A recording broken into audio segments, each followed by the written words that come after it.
All right, good morning.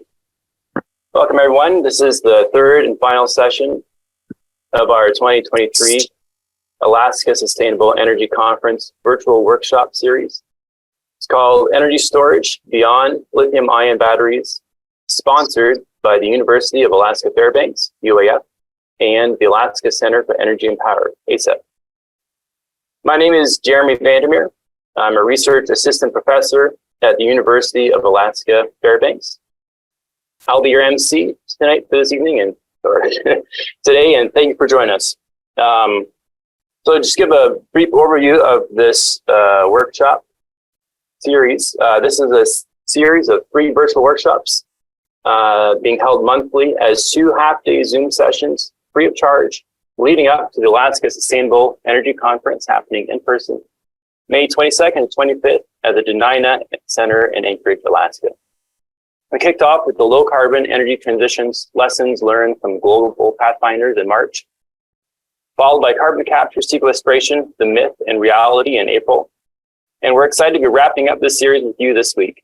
We have selected topics we think deserve a little bit of a deeper dive than we'll be able to accomplish at the main conference, and which are both relevant and timely based on our interest or near-term opportunities that are presented themselves.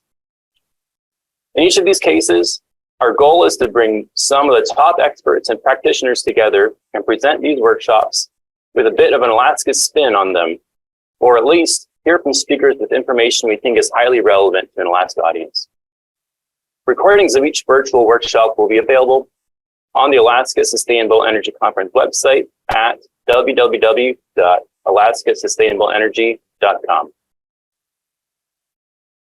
So energy storage is near and dear to my heart, and I think it is for a lot of you as well. I've been running techno-economic analysis for energy storage projects in Alaska since 2013. And during that time, the costs of lithium-ion batteries have plummeted, and the capabilities and the standardization of products have really increased. And it's been a great source of excitement in my work to watch more and more of the renewable energy and fuel saving projects that I've been part of become viable over the years as a result of these dropping energy storage costs. Alaska has an immense geography, low population, and extreme weather. These are some of the reasons why we all love it here, but it also makes the generation and delivery of electricity very challenging. And so as a result, Alaskans have innovated, including becoming early adopters of energy storage. For example, in 2003, Golden Valley Electric Cooperative installed what was then the world's largest battery to back up the intertie from Anchorage and prevent blackouts. Remote Alaska microgrids have used energy storage to allow up to 100% renewable energy penetration for over a decade now. Alaska faces a new set of challenges and opportunities in the coming years. These include the dwindling cook and lit natural gas supplies, scheduled decommissioning of coal plants, increasing imperative and incentives to decarbonize, and the falling costs of alternative energy sources and energy storage. Energy storage is an incredibly powerful tool to have in our toolbox as we analyze these different options for our future. It is important that we understand the different technologies and their capabilities. As in the past, Alaska's unique needs and challenges may drive us to be early adopters. So I'm really excited for this workshop and for our lineup of top quality speakers that we have. This workshop will include some high-level overviews, as well as a deeper dive focus on a selection of electrochemical, chemical, thermal, mechanical, and mechanical energy storage technologies. The selection of technologies that we'll be focusing on or highlighting in this conference is by no means comprehensive, but it was chosen just to give a few examples of technologies that are currently commercially available. So I hope you're excited as I am, and I think we're all going to learn a lot. And I'm going to start with a overview of our agenda for today. So 9 o'clock, we have our kickoff.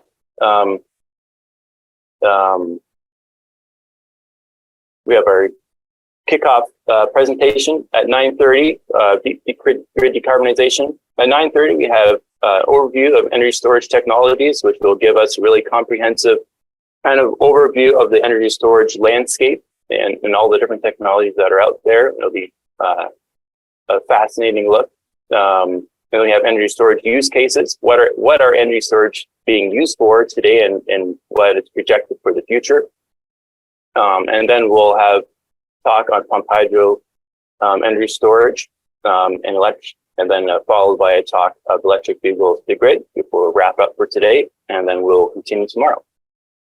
And then you'll also have received a more detailed agenda with a complete speaker list in your attendee packet, which would have been emailed to you prior to this event. So we'll continue tomorrow. We'll do some opening stuff at 8:30 again in the morning, and then at 9 o'clock, we'll have our electrochemical panel. So we'll review several different electrochemical energy storage technologies in a panel setting with a Q&A. Then we'll have a break, and then we'll have our thermal panel, and then we'll finally have a hydrogen panel. And so those will cover our electrochemical, thermal, and chemical, which is hydrogen is a chemical storage. And that will wrap up, and that will be the end of this workshop. So each presentation will be followed by Q&A between our attendees and presenters. So be sure to enter your comments and questions in the Zoom chat, and we'll try to follow up with our presenters during this workshop. And if we're not able to, we'll try to follow up offline as well. And so I'm going to start with an engagement poll just to get everyone's feet wet here. So if you can, to participate in today's poll, you can, from your computer, you can go to www.slido, that's SLIDO.com, and enter the code well, you can see it on your screen there, but it's 426-6328. And we can recommend using Google Chrome for best results. You can also, the link to the poll is also in the chat. You can also participate with your phone with the QR code that is on the screen. You can scan that. All right, so we'll go to our first poll now.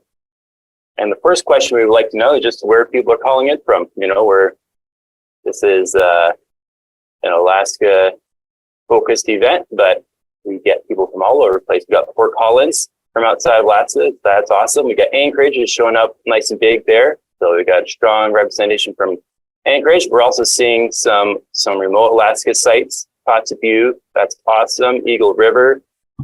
Esther, just next door to us here in Fairbanks. Got Alaska. Could be anywhere. Pennsylvania. All right. Hawaii. There we go. Wisconsin. Got North Pole. Lower Tananandinaina. Yeah. That is where we are. New Mexico. Denver, Wasilla. We got Germany. All right, that's the first international one. And Toronto. Fun fact, I am originally from the suburbs of Toronto, surrounding Toronto. What else we got here? Bellingham. Someone in the chat said from SoCal. I escaped a little bit of last winter down to SoCal for a couple of weeks. That was nice. All right, I think we're starting to, some responses are starting to die off down here. Ontario, Washington, awesome. All right, let's go to our next. Let's go to our next poll.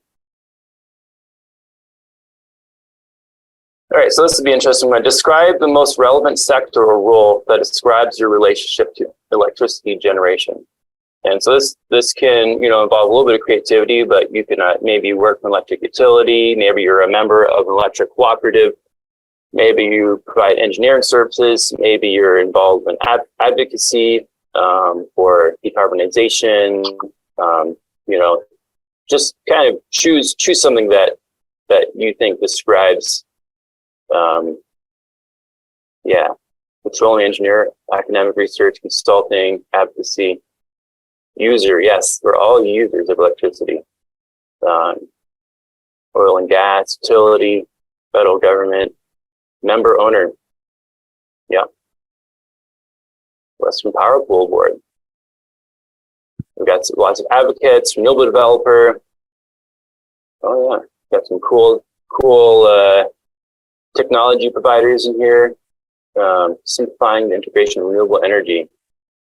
Sounds like my job description. At least what I tried to do. Government, EV owner. Nice. Plot utility, government support for renewable and distributed energy. That's awesome. Off-grid user. That's interesting. Yeah. All right. That's awesome. Well, let's go ahead and go to our last poll question for today before we start with the event. This is a fun one. What energy storage technology are you personally, someone says live on planet Earth, want to keep habitable. All right, that's the last one. What energy storage technology are you personally most excited about? This is kind of fun. Do people have kind of their pet? You know, there's so many energy storage technologies out there. So there's no silver bullet. So we're acknowledging that, but we can still have favorites that we're kind of personally excited about. So we have a lot of hydrogen, lithium, methanol, carbon capture, sequestration, utilization. I guess that's storage, energy storage. We got some flow batteries and hydrogen, some type pumped hydro energy storage, anything utility scale. Yeah. Interesting. We have CCS, carbon capture and sequestration utilization is polling as one of our bigger repeat energy storage technologies, which maybe I wouldn't have thought of that as an energy storage, but long duration energy storage. We got thermal, hydro reservoir, a lot of batteries, and we got iron battery in there, so that'd be similar to like the form energy, where they kind of rust iron and then unrust it as a form of energy storage. Battery alternatives. I like that one. That's an interesting. I agree with that. If we can, batteries at the end of the day are expensive, and so we can reduce the amount of storage we need. That's good. Got some more long duration, anything long duration. That's cool. Interesting. Yeah. All right. Well, thank you all for participating. It's been fun to get some little bit of interaction here. Next, we're just going to go over a few housekeeping items. So if you're able to, please introduce yourself in the chat. Let us know your name and the organization that you're from. During the workshop, all attendees will be muted. You may submit questions. Please do submit questions or comments using the chat feature, and our moderators will read the questions to the presenters at the end of each session. If you experience any difficulties with audio or have trouble viewing the presentations, please chat to chat support for assistance, and you can select that in the little blue box above your chat window. The recording of this workshop will be available on the ASEC website at www.alaskasustainableenergy.com at a later date. So if you have to step away or want to rewatch or share a presentation, you will be able to do that. And so now it's my honor to introduce to you Gwen Holdman, which I'm sure if you've been watching these, you're very familiar with Gwen, or if you're at all involved in energy in Alaska, you know Gwen. She's the Associate Vice Chancellor for Research, Innovation, and Industry Partnerships at the University of Alaska Fairbanks, and she's going to share a few remarks. Thank you, Gwen. Thank you, Jeremy. So I would like to add my welcome to all of you on behalf of the Alaska Center for Energy and Power and the University of Alaska Fairbanks. ACEP, as many of you know, is a research institute that's based at UAF, but it really has a statewide mission focusing on applied energy research that's relevant for our state, our communities, and our industries. And energy storage has been a really big part of our research as an enabling technology. Jeremy mentioned that Alaska is really not a stranger to the use of especially energy storage in general, but battery technology to firm up our grid. He mentioned the Golden Valley Electric Association BESS system, and I had to double check this, but I find this hard to believe, but that system was commissioned 20 years ago. At that time, it was the largest battery system installed anywhere in the world and got the Guinness Book of World Record Award for that, but that was 20 years ago. And today we have dozens of systems that have been installed all over the state for a wide range of use cases. But this is an area where both today and historically, there's been a lot of activity with new companies and new technologies emerging. And that's why we wanted to make this a focus for this particular workshop. So energy storage, as I mentioned, it's been a really big part of ACEP's research since our founding. We've been both testing and modeling a wide range of technologies, ranging from kinetic to chemical to thermal energy storage systems. I think we've tested more storage systems in our lab than any other technology, including a whole series of flow batteries that we worked for about a decade on with varying chemistries, a flywheel that was later deployed at a remote mine site. And we even worked pretty hard to get a liquid metal battery system up to Alaska, but that system didn't make it out of the lab. And that is one of the challenges with some of these emerging energy storage solutions, is that sometimes scaling them up to commercial applications can be a challenge. And so one of the things that we do at ACEP is we really try to test and harden technologies in our lab that can be, different in Alaska. The use cases in Alaska can be a little bit different than what you might see in the rest of the country. And so we really want to make sure that the kinds of systems that we're trying to deploy, especially in our remote communities, operate in the way that they are expected to operate in situ, given the fact that we often have challenges related to grid stability or quality issues here in Alaska that are a little bit different than what's typically seen in the rest of the country. And so actually right this week, we are testing a lithium titanate battery system in our energy technology facilities right at this moment in partnership with the Alaska Village Electric Cooperative with AVEC. And that's designed to be installed in a remote community in Western Alaska called St. Mary's, to install that in conjunction with a wind energy system there to enable diesel off operation, with the goal of really capturing more value from the wind resource there and offsetting as much diesel fuel as possible. And so our goal is to run it kind of through its paces in our lab until we feel pretty confident that it works as designed and for the design criteria that it was really that it's intended to operate, including like black start operation and things like that.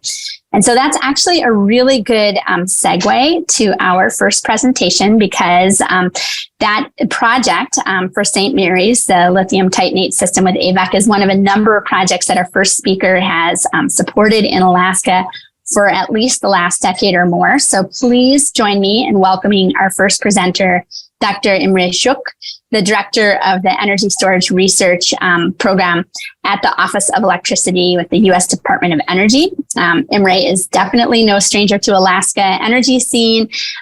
He's been up here many, many times, and many of his projects many of our projects in Alaska in recent years have been developed with support from his program and his fantastic team of engineers and scientists. So I was really excited that he is willing to take the time to join us this morning. For the past several decades, he's directed this innovative research program that's at the forefront of energy storage nationally. And he works across a wide range of storage technologies with a wide range of applications, really everything energy storage as far as I'm concerned, ranging from research on materials, products, systems, and also work on analytics, policy, finance, and basically that entire spectrum, including social equity, and also long duration energy storage. And in particular, I appreciate his strong focus on partnering directly with states, with municipalities and tribes on demonstration and pilot projects. He's been really fantastic about reaching out early and often to stakeholders on the ground. And his work has led to a number of different R&D 100 awards, 2 EPA Chemistry Challenge Awards, and a Lifetime Achievement Award. I think, Imre, you have a number of Lifetime Achievement Awards, so I won't list them all. I know we have given you a couple of awards here in Alaska as well. So you're internationally recognized as a leader in the energy storage field. And so I'm going to turn it over to you, Imre, and you're going to share your screen. I think we have a few extra minutes, and we'll have some Q&A at the end. So during the session, as Jeremy mentioned, submit questions via the chat box, and then I'll help moderate a little bit of conversation after you're finished. So with no further ado, welcome, Imre. To start with, I want to say that since the Golden Project has been mentioned a number of times, I was there when it got inaugurated. And this was also more or less at the beginning of my involvement in energy storage. And from there on, the going was rather hard at first, but then eventually it escalated, and it's now a going concern. So today I'm going to talk about grid decarbonization. And we need to go quite a bit beyond lithium. We all understand that we must decarbonize electricity, and we must change to renewable energy. And we have to do it soon. In fact, we have to do it right away. So we've been burning coal, oil, natural gas for our electric grid, for transportation, and for industry. And this has increased carbon dioxide level in the atmosphere. And if you look at the diagram, you will see that the current carbon dioxide level is the highest in 800,000 years. In all those up and downs and glacial periods and tropical periods, carbon dioxide has never been as high as it is now. And that is bad. So, what do we get from that? Floods and droughts, but also sea level rise, coastal erosion, reduced crop yield, wildfires, and health impacts. Global warming has emerged as a paramount issue worldwide. We are all in this together. And you can see it around you, depending on where you are. Wildfires, droughts, hurricanes, floods. And these aren't 1 in 100-year events. These occur every year. So things are multiplying. So we must decarbonize electricity, but we also have to decarbonize the other sectors: buildings, transportation, agriculture, manufacturing. In other words, everything has to be decarbonized if we are going to stem this tide of carbon dioxide. And the thing is that these sectors need to be electrified first. And then they have to utilize decarbonized electricity, which is to say, renewable energy. Now, there's a problem, of course, with renewable energy, and that is that it varies a lot. Wind doesn't always blow, and the sun, of course, doesn't shine at night. So, as we phase out fossil fuel generation more and more, the whole generation is becoming more variable. At the same time, the load is also beginning to fluctuate because we have electrification, like electric vehicles that are being plugged in somewhat randomly. And we have distributed generation, rooftop solar, and various other forms of generation, which are on the load side there.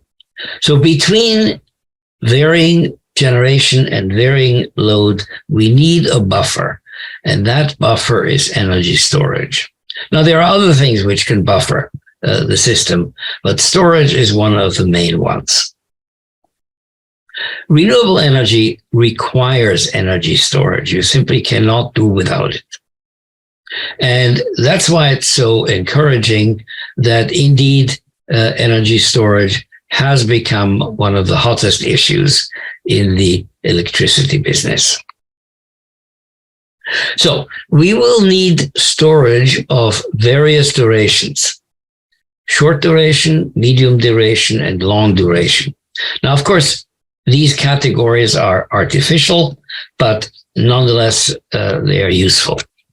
So 15 minutes to 4 hours is dedicated to smoothing renewables, frequency regulation, and various other short-term, relatively short-term issues in electricity. And lithium-ion has worked very well for those and will continue to work well for quite a time. But if we want to have day and night, and we want to have photovoltaics in particular spread out over the night period, we will need 4 to 12 hours medium duration storage. And among the most appropriate technologies there is flow batteries.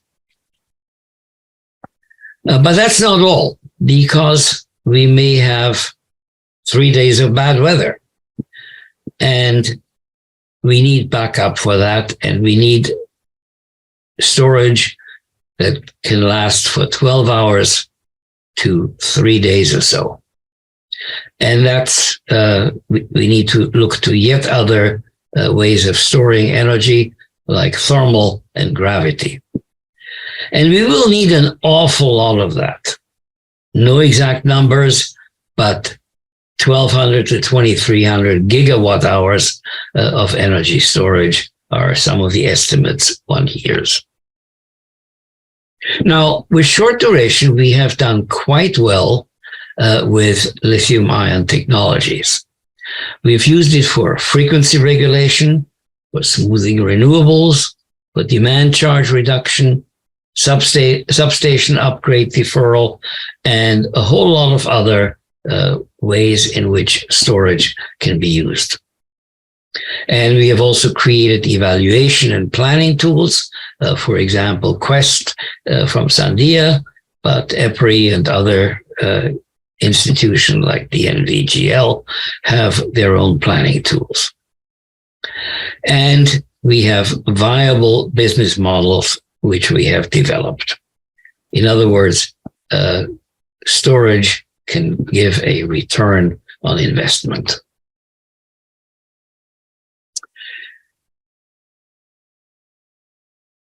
One of the problems is that lithium dominates both stationary and vehicle applications. Now, that sounds all right, but with increasing penetration and limited resources, there is going to be competition between those two applications. And prices will be increasing as the supply chain becomes more and more complex and, well, stopped up. Vehicle batteries must have high energy density. On the other hand, stationary applications must have low price. And this is going to lead to competition for resources. And stationary applications will have to look for other technologies besides lithium-ion. And unless domestic lithium-ion sources in huge amounts suddenly become available, stationary applications will have to turn to new, cheaper types of batteries. relying on more earth-abundant materials. So vehicles are going to hog the lithium-ion battery market. Stationary applications are going to look for other things because they simply can't afford to go higher. So, in all of the stationary applications, but particularly in medium duration storage, which is 4 to 12 hours, we are going to look for the next wave of batteries. Redox flow batteries come in a variety of options. We have vanadium, we have zinc, we have iron, and one that I particularly like, organics, because if we can make the material ourselves, we are ahead of the supply chain. But there is also zinc air and iron air, and there is sodium ion, which is a good one because we can just use it as a replacement for lithium ion. I believe the Chinese have already announced the first vehicle to use sodium ion. And there is advanced lead acid batteries, which are definitely in play. Now, it is possible to have gigafactors of flow batteries.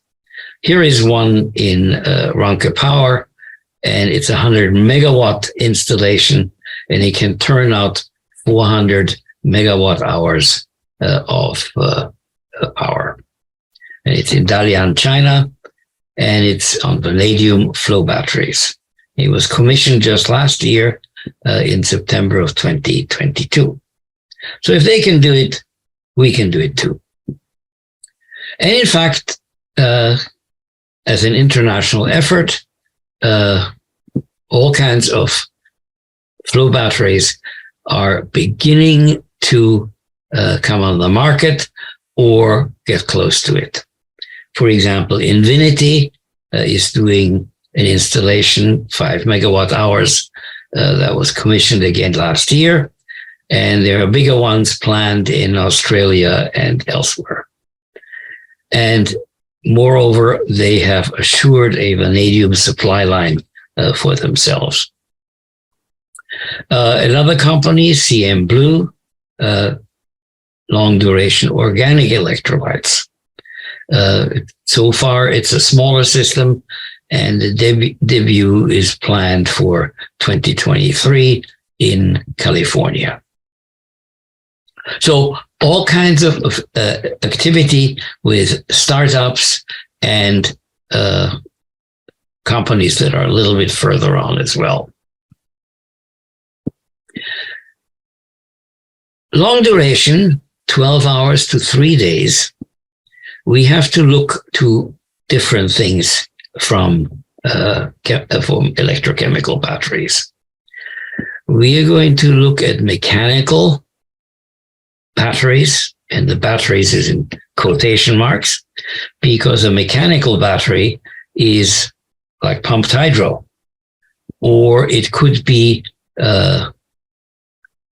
little carts that are loaded up with gravel and perhaps even earth, and run up a hill and down again when required. And they can park up on top of the hill and stay there indefinitely. Thermal storage involves phase change materials and the energy that is captured by heat. And of course, there's also chemical storage like hydrogen or ammonia. So many different kinds of energy storage, and these are particularly useful for large amount of energy for a long time. As some examples, as I mentioned, phase change materials, and that can be either at the hot side or at the cold side. For example, Azilio stores heat at 600 degrees in molten recycled aluminum. And there are demos coming up in Morocco, Egypt, and planned in the US. I particularly like the fact that one can use recycled aluminum, which apparently we have plenty. On the other hand, you can use liquid air and store at minus 196 degrees. And there's a demo in the UK, 50 megawatts for 8 hours, which is planned, and also a similar one in Chile. You can also do a similar thing with carbon dioxide. And there are startups which are doing that. And carbon dioxide may have an advantage there because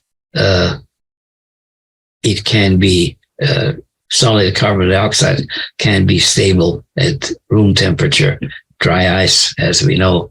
So carbon dioxide is definitely in play. And here is the gravity storage that I mentioned, starting up in Nevada at a demo. And these carts are going up and down the hill. And since you can have as many carts as you can fit, and you can have as many tracks as you want, you can enlarge this at will. At the moment, it's just a single track, 5 megawatt, and fairly short term type of storage, but more will be coming soon. So, however we do it, long duration energy storage is essential for the development of a decarbonized, reliable grid. But it will require new technology, new business cases, and new regulatory framework. We should never underestimate the importance of regulatory framework. That's what makes things run. And it will take a lot of funding for research, for development, and for deployment. So where does this funding come from? Well, one of the sources is the California Energy Commission. As usually, they are way ahead of the game. And they have a whole program of long duration energy storage. And as you can see, they have a lot of installations coming up, 400 kilowatt for 10 hours. Now, these are not big as yet. They are demos, but we have to try these things out and make sure they actually work and they can deliver storage after 10 hours for repeated times. The kind of thing we find there is vanadium redox flow batteries, a zinc hybrid battery from EOS, a flywheel from Kinetic Energy Storage Corporation. All of these are going to be becoming online in 23 and 24. Slightly smaller units also for 10 hours, an aquifer pumped hydro project, another project by Invinity, and another flywheel project. And going the other way with 10 kilowatt, but 100 hours of storage, we have iron air by Form Energy. We have zinc air by eZinc, and we have thermal storage by Antora. Thermal storage is particularly interesting in this context because there's at the moment no real market for long duration energy storage. However, there is a market for industrial heat. So we could install or use an installation like Antora to provide industrial heat, and then later on come on and provide long duration energy storage. And there are other grants in development which are not yet awarded, 6 megawatts, 10 hours, and that's beginning to be serious energy and power. Invinity, EOS, and Form are in the game. Now, our project at DOE through Sandia supports the California Energy Commission projects through a joint MOU. And we will be providing technical review of proposals, analysis of operational data, expertise on fire and safety issues, and support of system commissioning. So we have a front seat at the California Energy Commission demos. Similarly, NYSERDA on the other coast is also running a program which will install long duration energy storage. And again, DOE Sandia will be supporting NYSERDA through a joint MOU. And finally, DOE has its own program on long duration energy storage. And these are being used particularly for resilience in utilities, states and tribes, and remote areas. Alaska has a lot of those. Grid modernization is another area that is being funded, and manufacturing, of course, which is essential. Clean energy projects on mine lands or abandoned coal mines. And then storage demonstration and long duration storage demonstrations, which are run by the Office of Electricity, which is my office. So quite an amount of dollars is in play there. Now, one of the things we have to remember that while short duration energy storage is becoming quite popular, there is a lot of work to be done as yet. For one thing, many states do not even have regulatory structure in place. So that's one of the first tasks we have to do.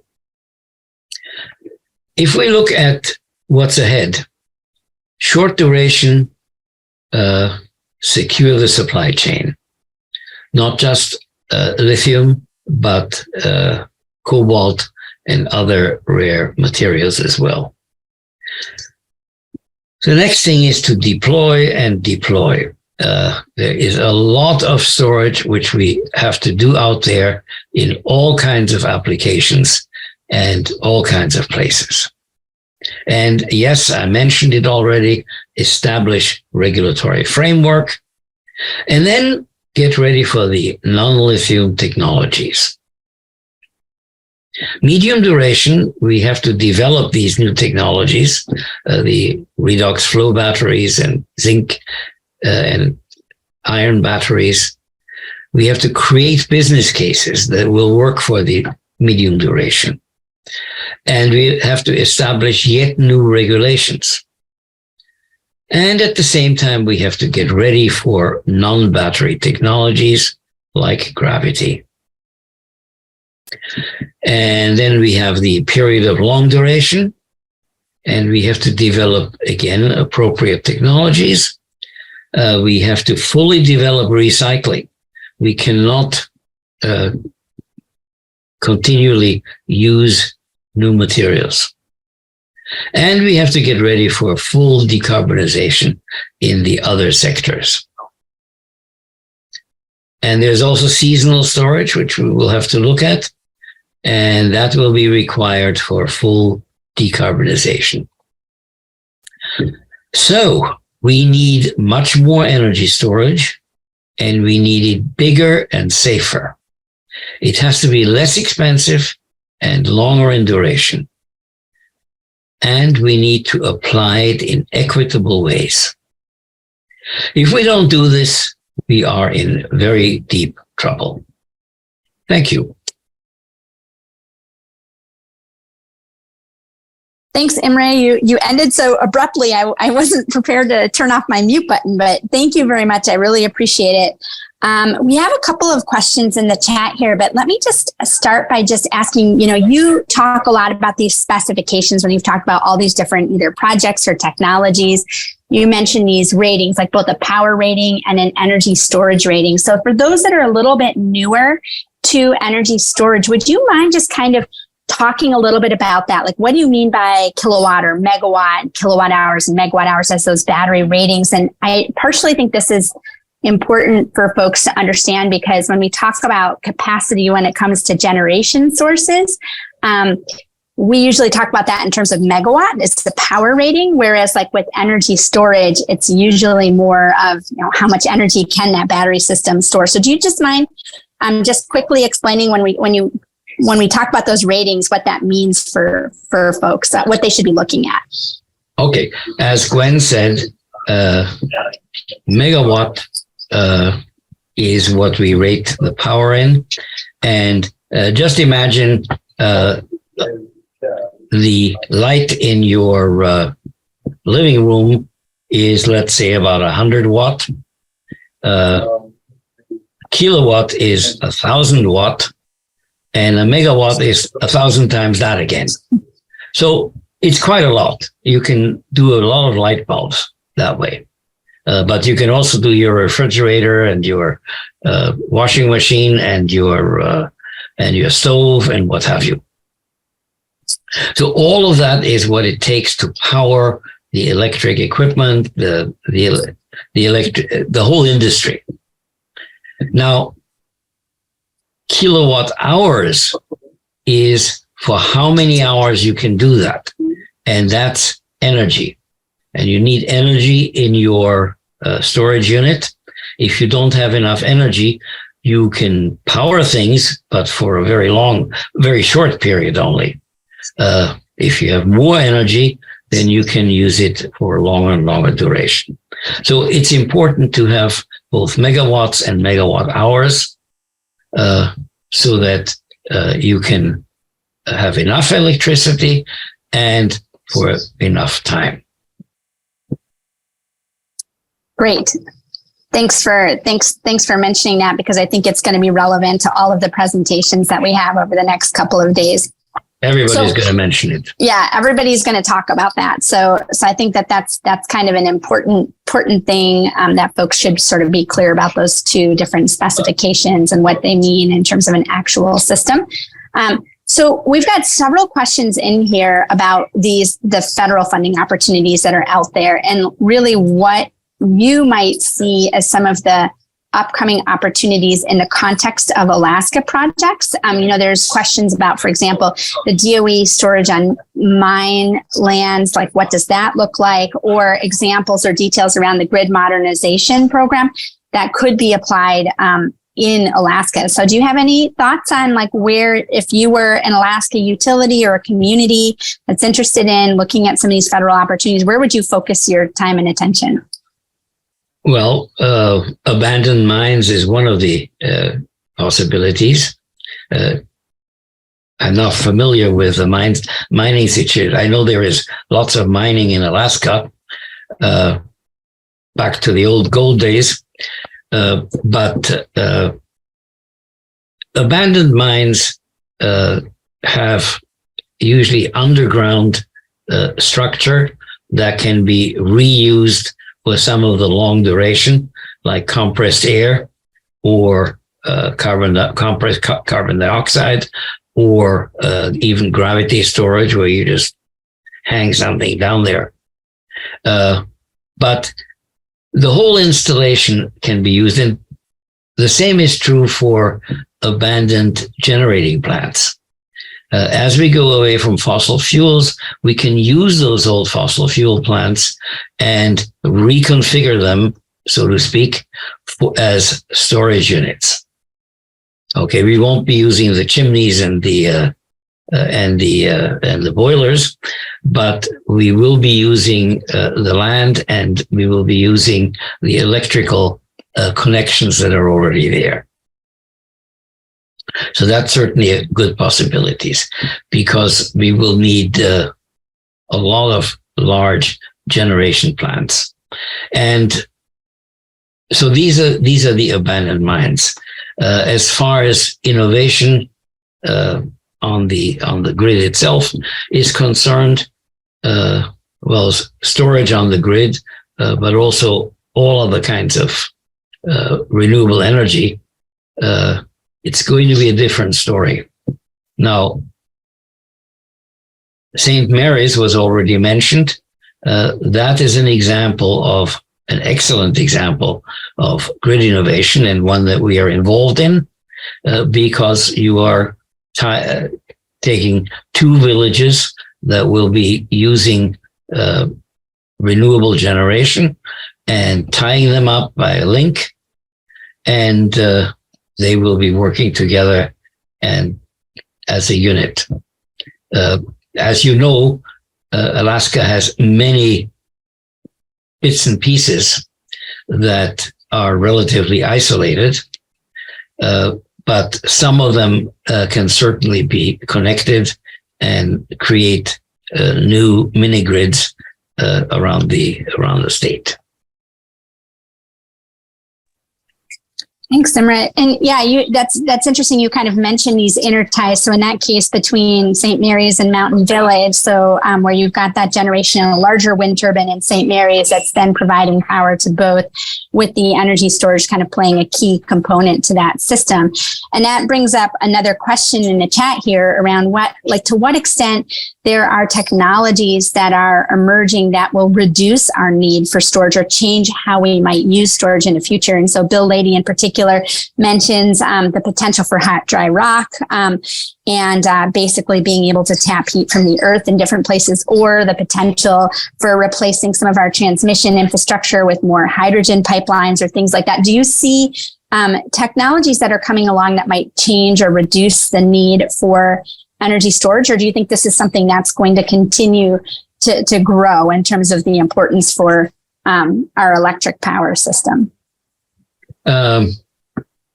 We're going to need energy storage no matter what you do.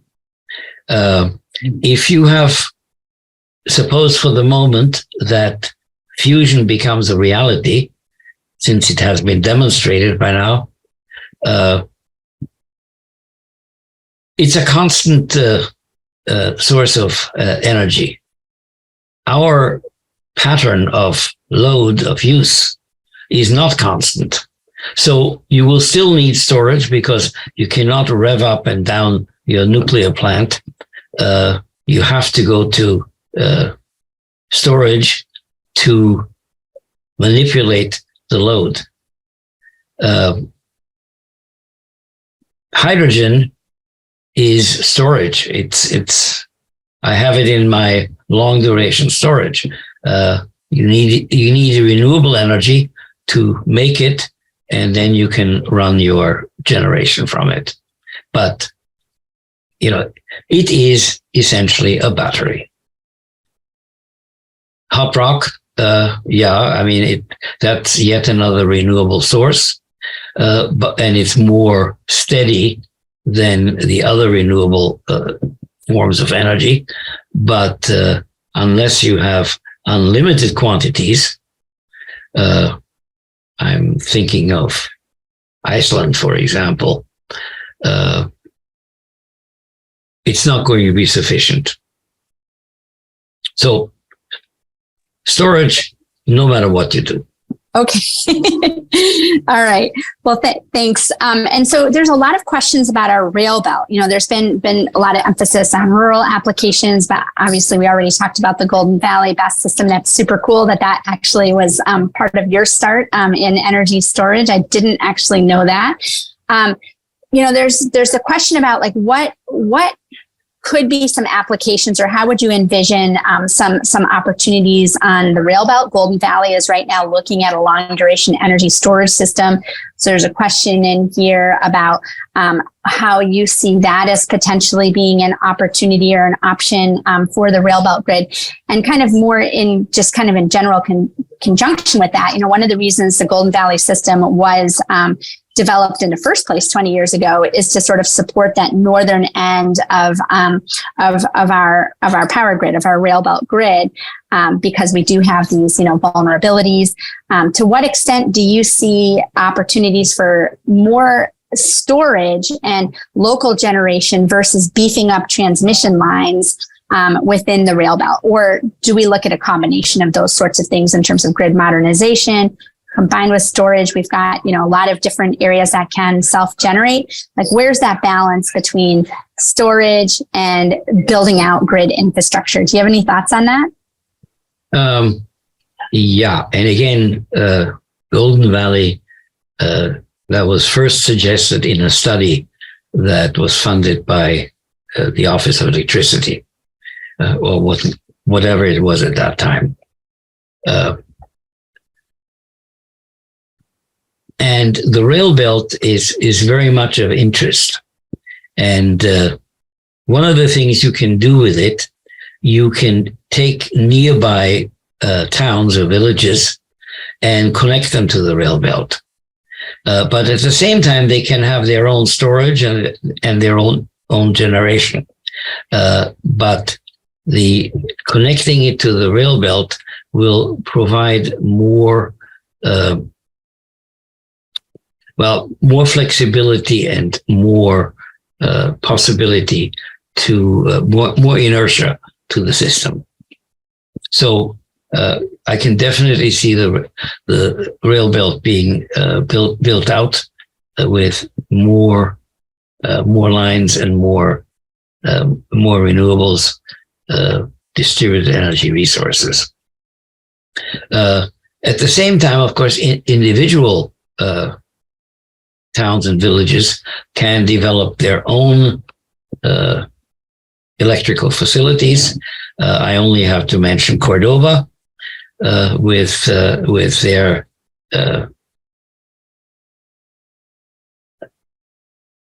powering themselves by run-of-the-river electricity.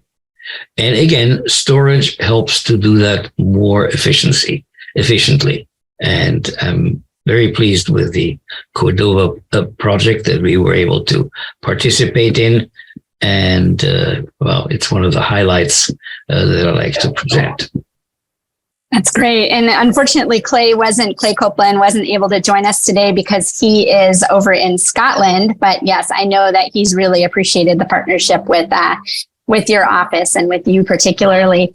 And so we've only got, really another minute or so left. So there's a few questions that, Jeremy, if you can kind of pin those, because I think they're ones that we can answer at other points during the workshop. So maybe you just kind of want to note those, like from Mark Masteller and a couple of others. Imre, I want to wrap up by asking you, what is the technology that you're most excited about? Like what technology are you like, wow, this is something that I am personally really excited about that could really be a game changer for us in this country? Well, it's a little bit difficult to say. It's sort of like, which of your children do you love the most? These are all my children. These are all technologies that we have developed or worked with at one time or another. And so I think we will need not just one technology, but multiple technologies. Lithium-ion was able to have a dominant role. But in future, I think we're going to see flow batteries of various types. We will certainly see zinc and iron as well. And eventually we will have these gravity storage, and hydrogen will probably play a role as well. So no silver bullet, but all of the above. Well, thank you very much for joining us today. We really appreciate your time. And I'm going to go ahead and turn it back over to Jeremy. So thanks, Imre. It's great to see you. Bye-bye. And we hope to see you back up in Alaska sometime soon. I'll make it sometime. All right. That'd be great. Well, thank you, Gwen and Dr. Juke. That was, as always, inspiring and a lot of fun to hear you talk and share some of your experience with us. So now this brings us to our next presentation. And in this presentation, we're going to get a glimpse of the incredibly diverse energy storage landscape. So I recommend you grab a copy for this one and sit tight because we're going to learn about a lot of really different interesting technologies. And this is kind of going to help us give the higher level kind of orientation and view of the energy storage landscape in general before we start focusing on some more specific technologies in the rest of the workshop. And so it's my pleasure to introduce you to our next presenter who will deliver this presentation for us, Eric Spork. He is the Energy Storage Materials Thrust Lead in Sandia National Laboratories Grid Energy Storage Program, and he is a Principal Research and Development Material Scientist in the Electronic, Optical, and Nanomaterials Department at Sandia. He has a passion for energy-related research, including a wide range of battery-based and other energy storage technologies, particularly for grid-scale and long-duration applications. He currently serves on the Department of Energy Storage Grand Challenge National Laboratory Coordination Team, working to support the advancement and development of reliable and sustainable domestic energy storage. So thank you very much, Eric. And again, participants during the session, you can submit questions via the chat box and we'll be addressing them during Q&A after the talk. So Eric, it's all yours. Thank you. All right. Can you guys hear me okay? Yes. Can we see my slide? Yes. Wonderful. All right. Well, everybody hold on to your hats because as Immer said, these are all sort of our children and our favorites. And there's just so much that I'm excited to share with you guys today. My goal is to really try to introduce you to a few things that maybe you haven't heard about before and follow up on really the lovely introduction that Dr. Juk provided, motivating why we need safe, reliable, low cost and scalable and domestically accessible energy storage, particularly for larger scale applications. So I'm not going to talk so much about things that you might put in your cell phone or even your car, but the larger scale stationary systems that are important. And when I start breaking that down, there are really sort of four classes that we often break down these long duration, as we call them, energy storage options, where long duration typically means things on the order of more than 6 hours, probably more than 10 hours as we get into some of these bigger systems. But we can talk about gravity or mechanical storage, and Imra highlighted a couple of those, some chemical, and by chemical, we mostly mean hydrogen storage, but it's certainly not exclusive by any means. Thermal storage, which can be hot, can be cold, and we'll talk about that a little bit. And then near and dear to my particular heart is electrochemical or battery-based storage. And boy, there's a lot of neat toys that are coming online from a lot of very smart people. You'll get to hear a little bit more about some of those specific technologies tomorrow during the battery panel. All right, so let's kick this off by talking about gravity-based storage. Really, at the end of the day, if we're talking about gravity storage, the king on the hill, if you will, is going to be pumped hydro. So you guys are probably familiar with this. The concept is you have water uphill, you let it run downhill, you generate electricity. If you have just a regular hydropower station, that requires a river and it comes out of the mountains, but you can do that synthetically if you pump the water down the hill back up and you store it up there. So that potential energy of the dropping water basically allows you to store energy at the top of the hill and reclaim it as it runs down. And this accounts for more than 90% of the electrical energy storage that we have in the United States. It's big all over the world. It's not going anywhere, but it's a little bit harder to sort of develop beyond this. And I believe Vladimir is going to talk more extensively about this afternoon. So I won't go into detail about what I would call conventional pumped hydro. But I do want to highlight a couple of sort of interesting alternative adventures, if you will, that people are exploring in pumped hydro. And this one is actually where they're pumping it not up a hill, but down into a crack in the Earth's crust. So this is a company called QuidNet is doing this, and they pump it down into these fissures in the Earth's crust or these cavities, and they pump enough down that basically the pressure of the Earth sitting on top of the water provides the pressure, which is essentially your potential energy, your stored energy. So when you want it back, you let that flexed Earth relax and pushes the water back out through a turbine, and you can reclaim the stored potential energy. So kind of a neat alternative there. Another alternative that might be interesting, especially to some place with as much coastline as Alaska has, is the idea of underwater pumped hydro. So here what you do is, this is a company called Arcam, but there are other companies that do work in this space, is that you put a series of large cement vessels down underground, under the water, under the sea, about 100 to maybe as far as 100 meters to 2 kilometers. And then essentially what you do is to pump it, is you pump all the water out of that container. And anybody who's tried to hold their breath and dive down underwater knows that there's a lot of pressure that gets built onto that open air containing vessel now. And so when you then want to discharge the batteries, you basically let the water that really wants to rush back into that pumped out vessel, you let the water rush back in, it goes through a turbine, and you reclaim your electricity. So companies like Arcam are arguing that if they made 3 of these 30-meter diameter spheres, put in about 700 meters of water, and they use a 5 megawatt pump or turbine to move the water around, they can get a storage capacity of 60 megawatt hours. So that's about 12 hours of storage for this 5 megawatt system. So again, the megawatts, as Imre described, is how much power you can generate. And this now runs for about 12 hours to give you the 60 megawatt hours. If you increase that to 8 of those spheres, you could get up to 32 hours or 160 megawatt hours of storage. So tremendous opportunity to store a lot of electricity with this alternative to how we pump water around. Instead of up a hill, put it somewhere else. Imre already mentioned this idea of ARES. So this advanced rail energy storage, where you don't have to pump water, is you can move dirt and rocks. You move them up a hill, they sit at the top of the hill, you store the energy there. And the system that he highlighted there, this gravity line system in Pahrump Valley of Nevada, that's under construction now.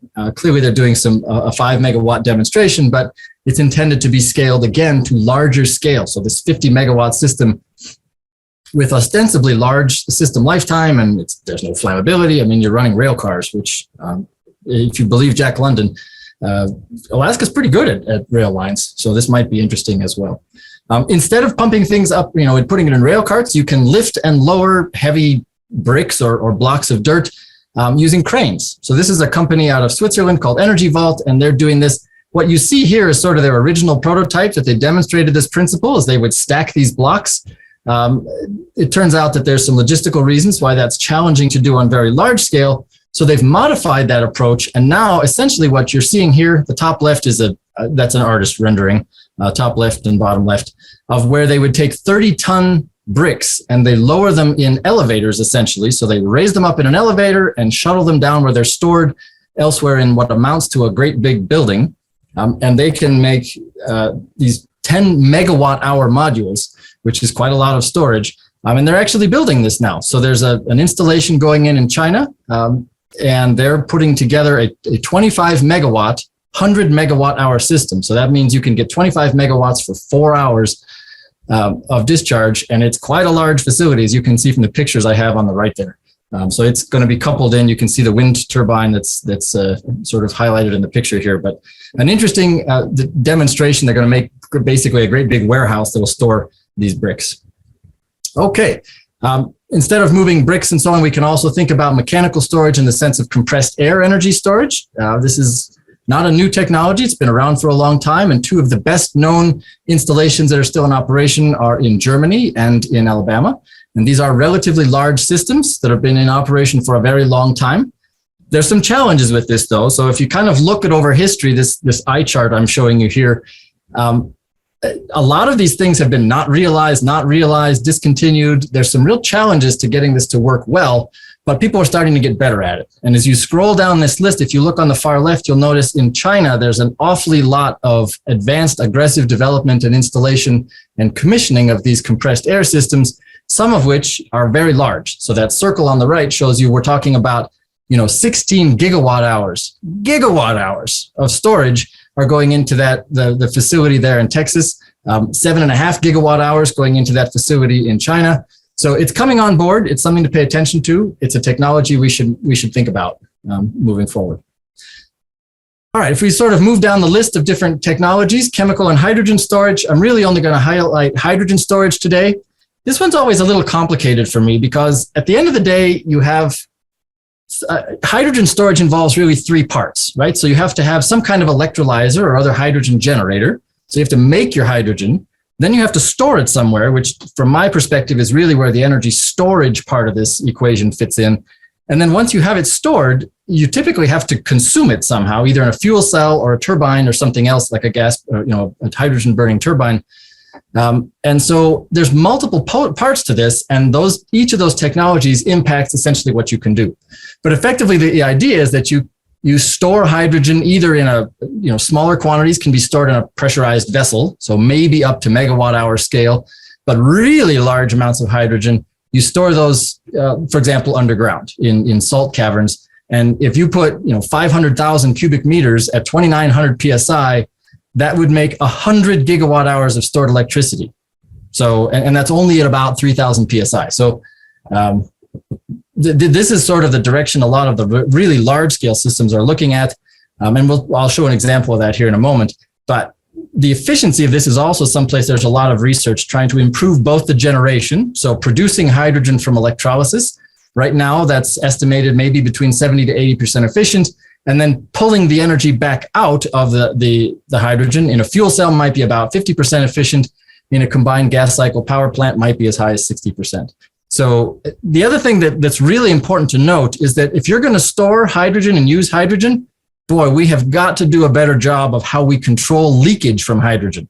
So there's increasing recognition that this is an important part of managing our atmospheric ecosystem, is that hydrogen is not a neutral player in the upper atmosphere. So learning, if we're going to do this, and it looks like we are, paying attention to how we maintain it, putting it in, for example, a natural gas pipeline, in my opinion, is going to introduce some challenges that we really need to address in terms of leakage.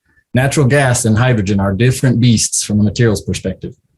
Okay, as I mentioned, there are some examples. And so in Southern California, they're actually thinking about hydrogen storage as a way to address multi-day and seasonal.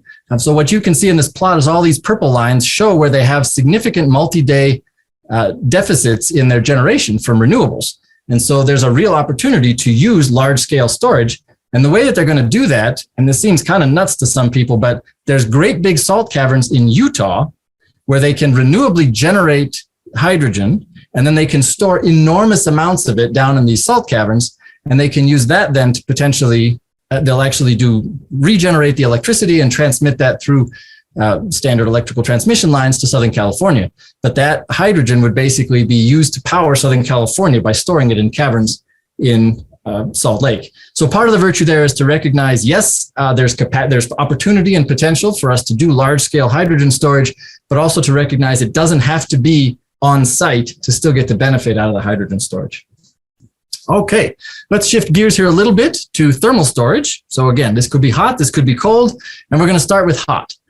So at Sandia, we have the National Solar Thermal Test Facility, which is a great big spot where we use concentrated solar power and other things like that to heat up things like molten salts or collections of particle beds, solid ceramic particle beds, sort of like a bunch of beads. And you heat these up and they'll store energy, right? So hot molten salt has pretty high heat capacity to hold on to a lot of energy. This is really what they're talking about in this case. And you can see the examples I've highlighted on the bottom. If you heat up enough salt and you just hold it in an insulated container, you can store gigawatt hour scale energy in these systems where it can be generated renewably. So you don't have to heat it with concentrated solar. You could heat it with almost any resistive heating source or something, any of these other opportunities for heating the salt, but storing it either as salt or some of these particle systems, that's a really attractive option for some places if you can maintain that. One of the things I like about this is that some people naturally think that if you live in a cold climate, that high temperature would be a problem. But actually, typically you have more thermal resilience, as you'll see when we talk about batteries a little bit. You have more thermal resilience when you have a higher temperature system. The thermal mass is less responsive to the atmosphere. So again, these higher temperature storage opportunities really are something to maybe think about. Okay, we heard somebody talk about hot rock. I assume that means more of generation than storage, but it turns out there's some folks in both New Mexico and some folks in Germany and other folks around the country who are looking to generate hot rock. So in this case, they're using what we call fixed rock bed thermal storage. It sort of cracks me up. Siemens Gamesa, whose work is highlighted here, they say, welcome to the new Stone Age, where we're going to heat up stones. And these folks have done installations where they call this the ETES, is the electric thermal energy storage. So they basically heat up air and they blow that through a big chamber full of rocks. That's what's behind that purple elephant. And then they can discharge for up to 24 hours. So 130 megawatt hours in this demonstration they've got going there. You heat the rock up pretty hot. It has high heat capacity, just like it does for generation in Iceland. And so they can hold on to this, and there's opportunity to really get a lot of large scale storage out of this sort of thermal system. A different approach to how we might heat things up is what I'm calling heated brick, or in this case, heated brick plus. And I'll talk about that in a second. So companies like electrified thermal solutions, where are really just heating up bricks and using that for process industrial heat. But these folks at Antora have come up with a process where they heat up graphite bricks really, really hot, over 1,000 degrees. And then those things are so hot that they glow bright red. So they've got two sources of potential energy there. One is the actual heat. So you can reclaim some of that heat, either to make steam or use it for process heat if you want to do it that way, just by extracting that from the carbon itself. But the glowing red light that comes off of these hot bricks, they actually collect that light with thermal photovoltaics. That's what the TPV is. So essentially, they're using the bricks to generate, you can sort of think of it as like a very, very low temperature sun, and they collect that light and it generates electricity. And they have set world records in the efficiency of their thermal photovoltaics at over 40%. So this is a really interesting process. They project being able to do this for over 30 years. There's no thermal runaway. You can block this into different modules and build these up. It's an interesting system. I think Imre did mention Antora and some demonstrations that they're starting to put into place, but I really think this is a creative way to think about using renewable energy to heat these up and then reclaiming that with a couple of different options. It's pretty interesting. Imre did also mention our friends at Azilio, who are using recycled aluminum to make these alloys, and so they can use renewable energy. They create this system, which again holds a lot of heat capacity, and then they don't reclaim their energy the same way as everybody else. They actually reclaim the electricity with a Stirling engine, which gives them a different approach and a more robust approach in their estimation. And all of this is very scalable. So scalable from about 100 kilowatts to 100 megawatt systems based on how many pods you want to install. And they are setting this up and doing demonstrations, typically for renewables integration in Sweden, which is where they're located, as well as Morocco and the United Arab Emirates. So if you want to look for places that are being really proactive about energy storage integration, the folks in United Arab Emirates are really being pretty forward thinking about examples of how to install and sort of do some demonstrations of energy storage. You don't, as I mentioned, have to just store heat. You can also store cold. So Imre did mention our friends at Highview Power, where they are doing refrigerated air. So they basically take air, they pull the heat out of it. And so then they have cold storage and hot storage. And you can essentially use the hot storage then when you want to reclaim your energy to re-vaporize your liquid air that you've liquefied and drive a turbine, and then you get your power out again. But this concept of sort of separating hot and cold and storing those components independently is a key component of what they're doing with the Highview system. And that's highlighted here. These demonstrations, Imre, I did believe, highlight the 50 megawatt facility that's in development in the UK there. But these are all artist renderings, so don't get too carried away about the one on the left anyway. But the concept of liquid air is important. A different way to think about that is being highlighted by Malta, which is doing pumped thermal storage. Same concept of separating hot and cold, but they're using essentially what they call recuperated air loop Brayton cycle heat pumps or heat engines. The important point to know is that a bunch of smart engineers who figured out how to separate the heat, recombine the heat, and pull back out the electricity. And they're aiming to use this for grid scale systems on the order of 10 to 100 megawatts or more with 8 to 24 hours of storage. So again, a big system where the concept is just they're going to use renewable electricity, pull apart heat, store it in separate places, and the function and operation of that system is less dependent on, for example, the electrochemistry you might find in a battery. Okay, so let's sort of get to batteries now. This is again the one that's near and dear to me, and boy, there's a lot of interesting stuff to talk about here. So when we sort of think about batteries, this is not an exclusive list by any means. You folks, since this is a symposium about non-lithium ion batteries, I'm not going to talk about those. And lead acid batteries have been around long enough, and there's some familiarity there. I'm going to prioritize some battery technologies you may not be as familiar with. So let's go ahead and get started here, looking at where these would play into this overall scheme. So generally speaking, batteries are probably not, for the most part, going to be playing into the same size as some of these, pumped hydro and compressed air and the really big scalable systems. I'm not going to say that categorically because there is opportunity there if you make the systems big enough, but it's typically in some of these sort of mid-range size systems, well beyond what lithium-ion does for that 2 to 4 hour setting, but some other opportunities for us to play in that mid-range as we move this forward. So sodium-ion batteries is one you've probably heard a lot about as an alternative to lithium-ion. I will say it is not an alternative to lithium-ion for high-rate applications. So if you look at this graph on the left where it says NMC, that's the higher powered batteries that you put in cars and things like that. That's not really where sodium-ion batteries have a market today, but they might be competitive as replacements for things like lead acid batteries or lithium iron phosphate, which is another chemistry you might have heard about if you pay attention to the news or the market analyses. But overall, what sodium-ion batteries offer compared to some of these other technologies is potentially some lower cost, more domestic availability of sodium resources to make these batteries, a little bit simplified cell architecture, and some improved safety relative to things like lithium-ion batteries. Those are real virtues, but they don't have the same power, and they're still developing. So the manufacturing and availability is not quite there, but boy, is it being poised to grow like crazy. So this next graph I'm showing, this highlights a number of the companies around the world that are in the process of either building facilities or are already making batteries. And you can see the capacity that they're looking to try to bring online is pretty impressive. So multiple gigawatt hours of capacity expected to come online here. This is all projections through this year. So 2023, maybe into the mid 2020s. And so we're talking about very large amounts of grid scale energy storage.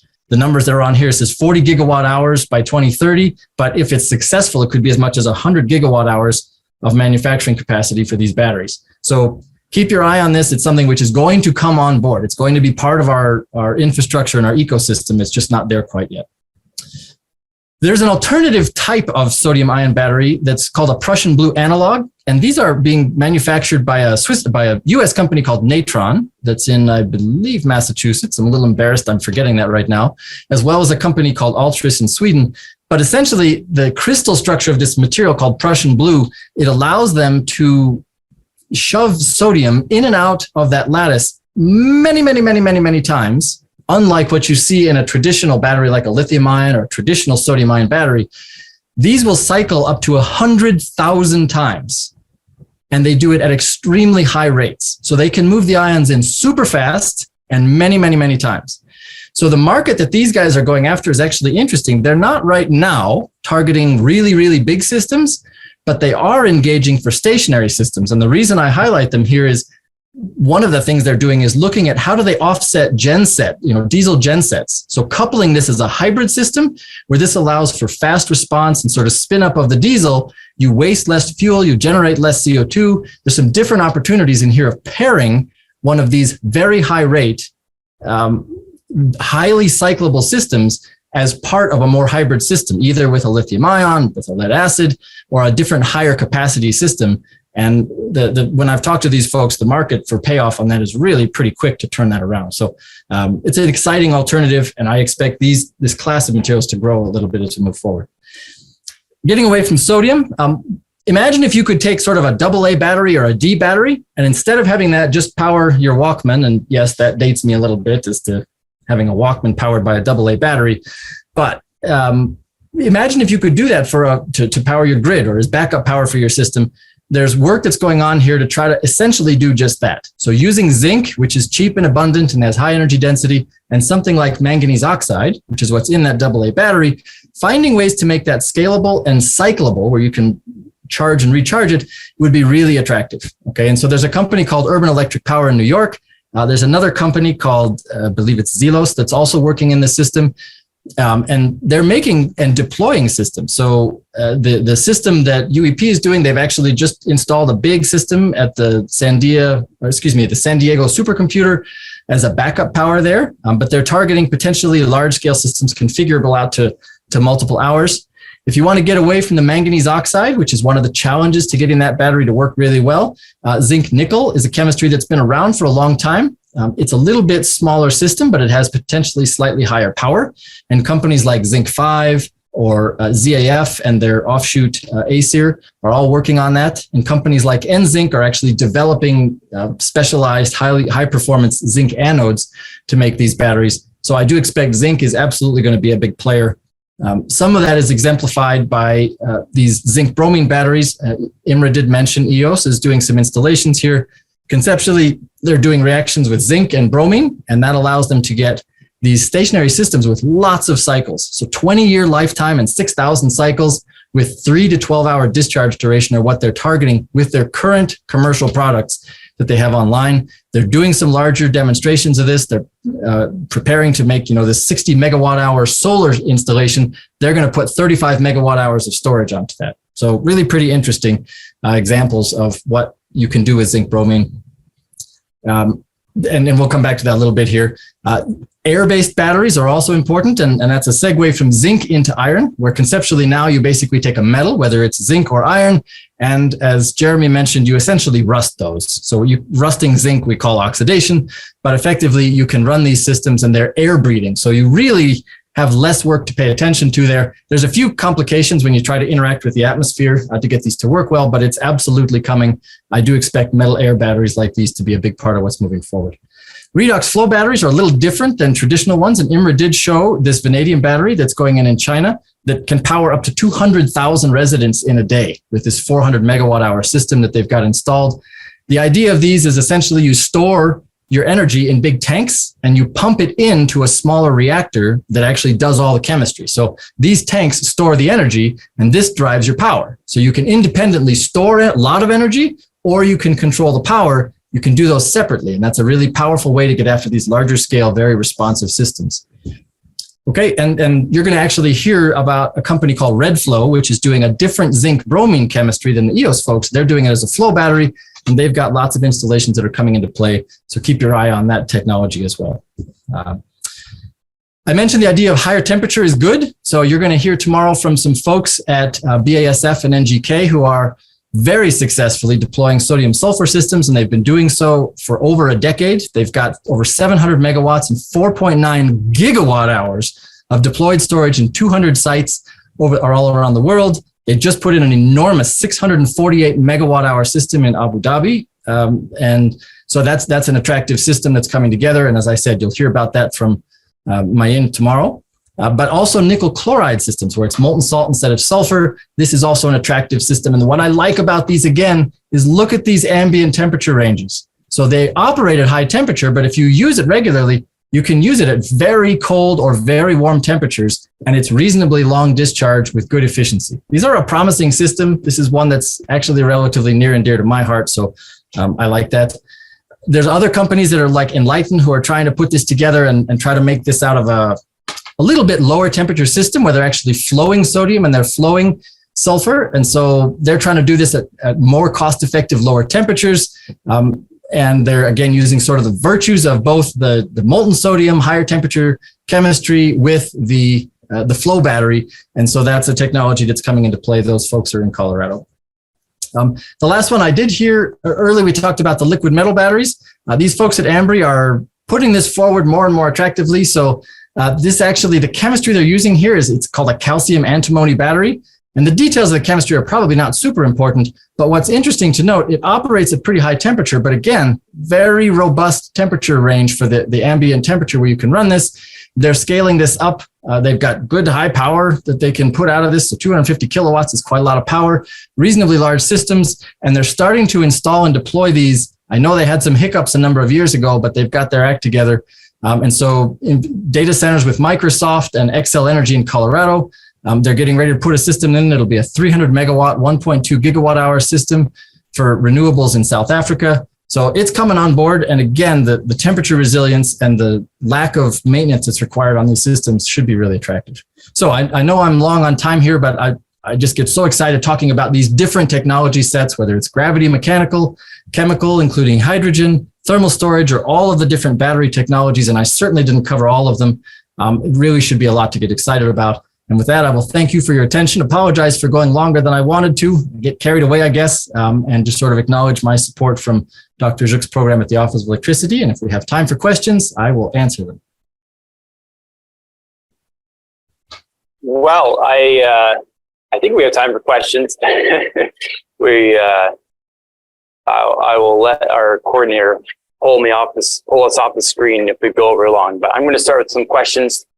Thank you so much, Eric. That was fascinating. My coffee is drained, and so I guess we have. There's a few questions in the chat. I'm going to start maybe just asking. So I'm going to admit I'm not like, I'm not an energy storage technology guy. I'm more of a power systems guy, right? And so I'm like, okay, great, like round trip efficiency, cycle life, the cost and all that sort of stuff. And so when you give this presentation, it's overwhelming, like the number of technologies and then all these stats and pictures and stuff, and like a lot of the pictures there's some CG pictures and there's some real pictures and projected deployments, maybe a year out, 2 years out, and everyone's ramping up. And so let's say, if we want to install, how do we pick? How do we say, okay, like let's say we run a study and we say, okay, we want a 50 megawatt, 100-hour battery, in the next couple of years. How do we choose, how do we target a technology, and then how do we weigh like the risk of maybe being one of the first deployments versus like waiting and choosing a safer, more well-established technology, or just waiting a couple of years so someone else does it? I know it's a long, multifaceted question, but at the end of the day, the first thing you have to do is define, in my opinion, what are your needs. So if you know what you need, or where you have a particular spot where energy storage can fill a gap, then identify that and be explicit about that from the beginning. Also recognize that I just showed you a whole bunch of different things, and it is a little bit overwhelming to see that, but understand that none of these technologies are the same. So each one of those batteries, for example, is its own individual chemical reactor. So the challenges and virtues of lithium-ion are fundamentally different than the challenges and virtues of a molten sodium system. And I think it's a mistake when people basically treat batteries as just a black box that power goes in and power goes out, particularly in a place where you're challenged with the environment. Maybe something like a lithium-ion battery or a zinc-based battery might need a little more thermal control. And so the temperature, the CapEx costs, maybe that doesn't last as long because there's more operation and maintenance compared, for example, to a sodium nickel chloride battery that's fully recyclable, and you put it in the ground and it sits there for 20 years. As long as you run it every day, it's great. So that's part of the question, is figure out what you need and understand that there is probably a technology that is designed really to meet your needs if you can do that investigation. I would say to find out, really use the resources we have at places like the DOE. So reach out and say, here's what I need. And people like me, people like Imra, a lot of the other experts at the national labs and the DOE can help connect you to some of these other companies that are coming on board. That's just part of what we do is sort of serve as matchmakers when that's a resource. So it's part of our job to understand where these challenges and limitations are. And so I can speak for myself to say I'd be happy to do that for folks who are interested. Awesome, thank you. The other part of that is just understand that as demonstrations come on board, because a lot of these companies are doing demonstrations, they have the resources, they have the time and the interest, is pay attention to the data that come out of there, because that'll tell you a lot about how to buy down risk for your particular application. Thank you. Yeah, those excellent advice to reach out for support from DOE, and ACEP also can provide some of that, and we work a lot with DOE as well. So there's a couple questions in the chat. And we got some love for Sandia there. We do love Sandia. There's a question about the hydrogen energy storage. What is the overall efficiency from production to storage to production or use? And so I think that's a simple question. There's a couple percentages in there. I guess we just multiply each of those efficiencies by each other. But I don't know if you can give like some overall ranges of efficiency than maybe where we're trying to go. I want to be a little bit careful because this isn't an area where I work really extensively. So, but I would assume that it's somewhere between about 30 and 40% for your overall round trip efficiency, which has been a limitation lately. And a lot of the research that's going into that, and that assumes you're not losing hydrogen to what you have stored in a cavern or stored in a container, or transmitted if you're trying to pump it across a long distance. But yeah, it's not very high. The goal is if we can get the cost down and the efficiencies up, that process will be improved. Efforts from the DOE, like the hydrogen storage shot, are intended to really help facilitate this, to drive improvements in our electrolyzer efficiency and our storage capabilities. So the DOE recognizes that's an opportunity, and it just needs a little bit more investment to really pull it across the finish line. Right.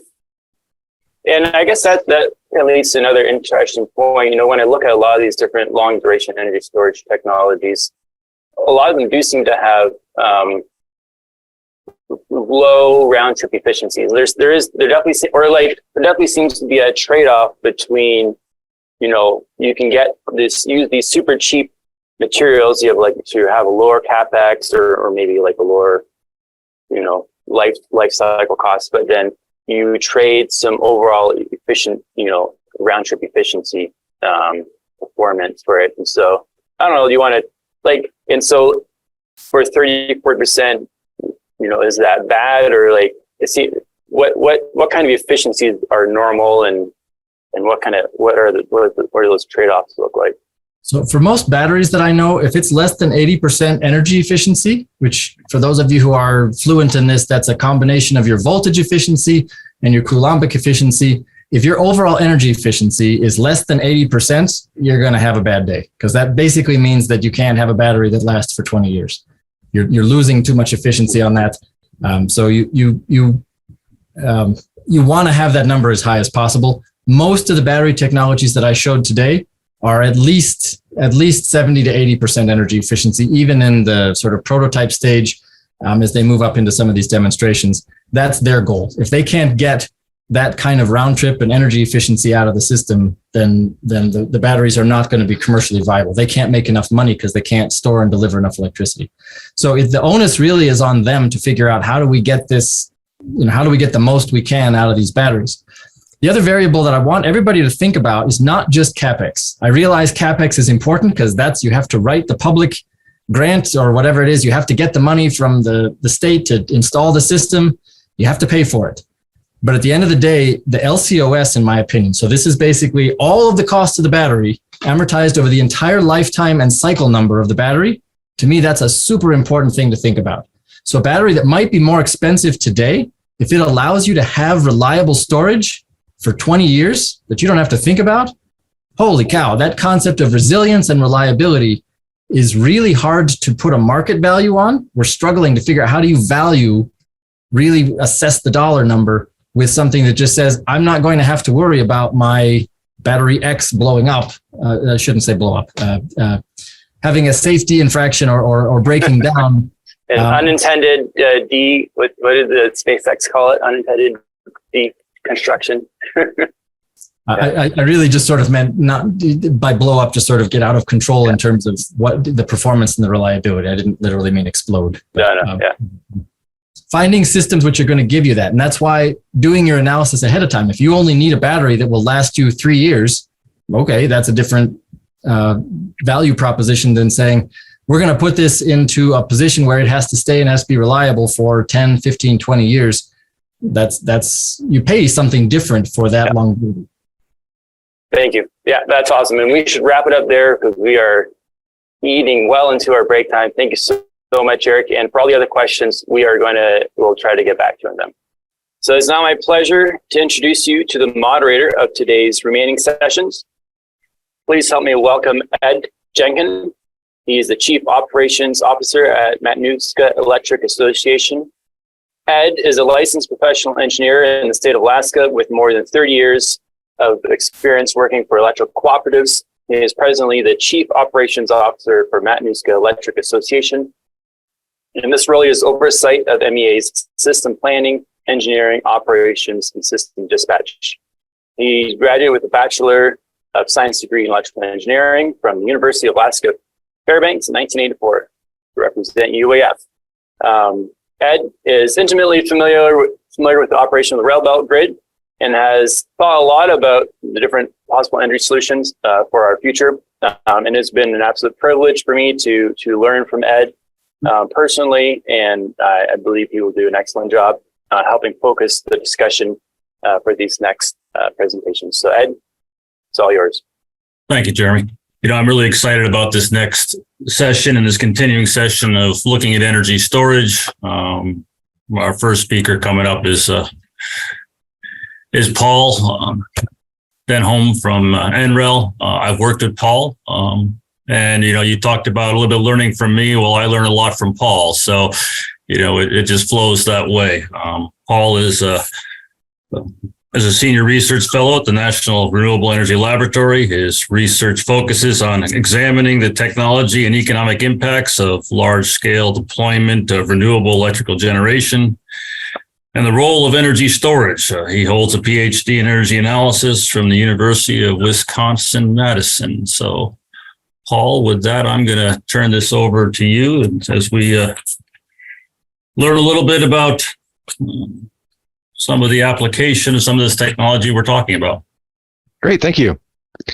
Okay, so when we talk about moving beyond lithium-ion batteries, there's kind of two things, right? There's the moving beyond the technology, but a key part of that is moving really beyond kind of the 4-hour place that we are, at least down here in the lower 48. Because if it's talking about if we could continue going with 2 or 4 hour batteries, I think it'd be really hard for us to move beyond lithium. But it's really about kind of moving beyond that long duration space, beyond that 4 hour. So I'll talk about 4 hours and why 4 hours is such an important number, at least in the lower 48 grid, and then kind of move on to what's going on in Alaska. So let's talk about, the focus here is on applications. So we're going to talk about what services are being provided by storage in today's grid, and quite frankly, why 4-hour lithium is winning, at least for now. And then the challenges for 4-hour storage in Alaska and kind of the potential opportunities. So again, the focus here will be just a brief overview of what's going on down here, and then moving to what is actually different in Alaska. Why might things be different in Alaska? What may motivate us to move beyond lithium there? So whenever we show, and we've seen these kinds of things before, there's lots of different eye charts in terms of which services to consider and how we mix and match those. This is kind of a simplified one in terms of what services are we going to consider for our use of energy storage, whether it's providing firm capacity, energy shifting, and energy shifting, including shifting renewable energy. I tend not to talk about renewable integration as kind of a separate thing. I mean, it's if we're shifting the supply of any source from one time period to another, it doesn't really matter if it's renewables or coal or gas. It's just shifting the supply of that resource to another time where it's more valuable. So that's kind of the same way with firm capacity. It doesn't really matter if I'm getting that energy from coal or gas or renewables. It's provision of firm capacity.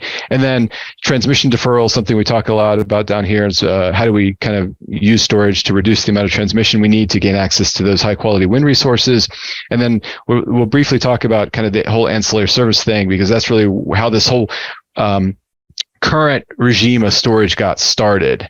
So let's just talk really quickly about that, because when we look at what happened with storage in the last 20 years, it was really all around ancillary services and the creation of ancillary service markets, primarily regulating reserve, which was able to kind of appreciate, monetize, ultimately monetize, and provide benefits to storage providing these rapid response services. Now, again, Alaska, pioneer in use of storage for ancillary services, kind of in a non-market region, but the rest of the U.S. eventually kind of caught up in that regime and started deploying lots and lots of energy storage for providing these fast responding ancillary services. So that's where we started. And if you kind of look at what we deployed over the past couple of decades, you'll notice that the average duration, actually the weighted average duration, was in this kind of hour or so type time frame, maybe 2 hours.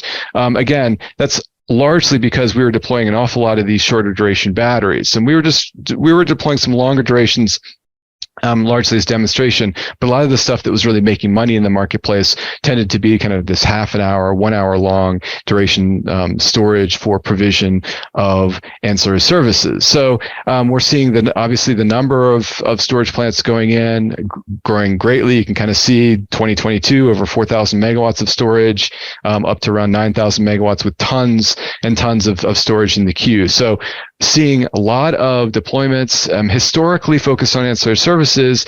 And while that's exciting, this gives you a little bit of perspective on how much of the different services we need. So the total capacity we need in each of these regions is shown kind of by region. And quite frankly, the size of the regions or where these regions are doesn't really matter. The point of this graph is, see all that light blue? That's basically the capacity you need for firm capacity and energy. And those little slivers are the slivers of capacity you need for these ancillary services.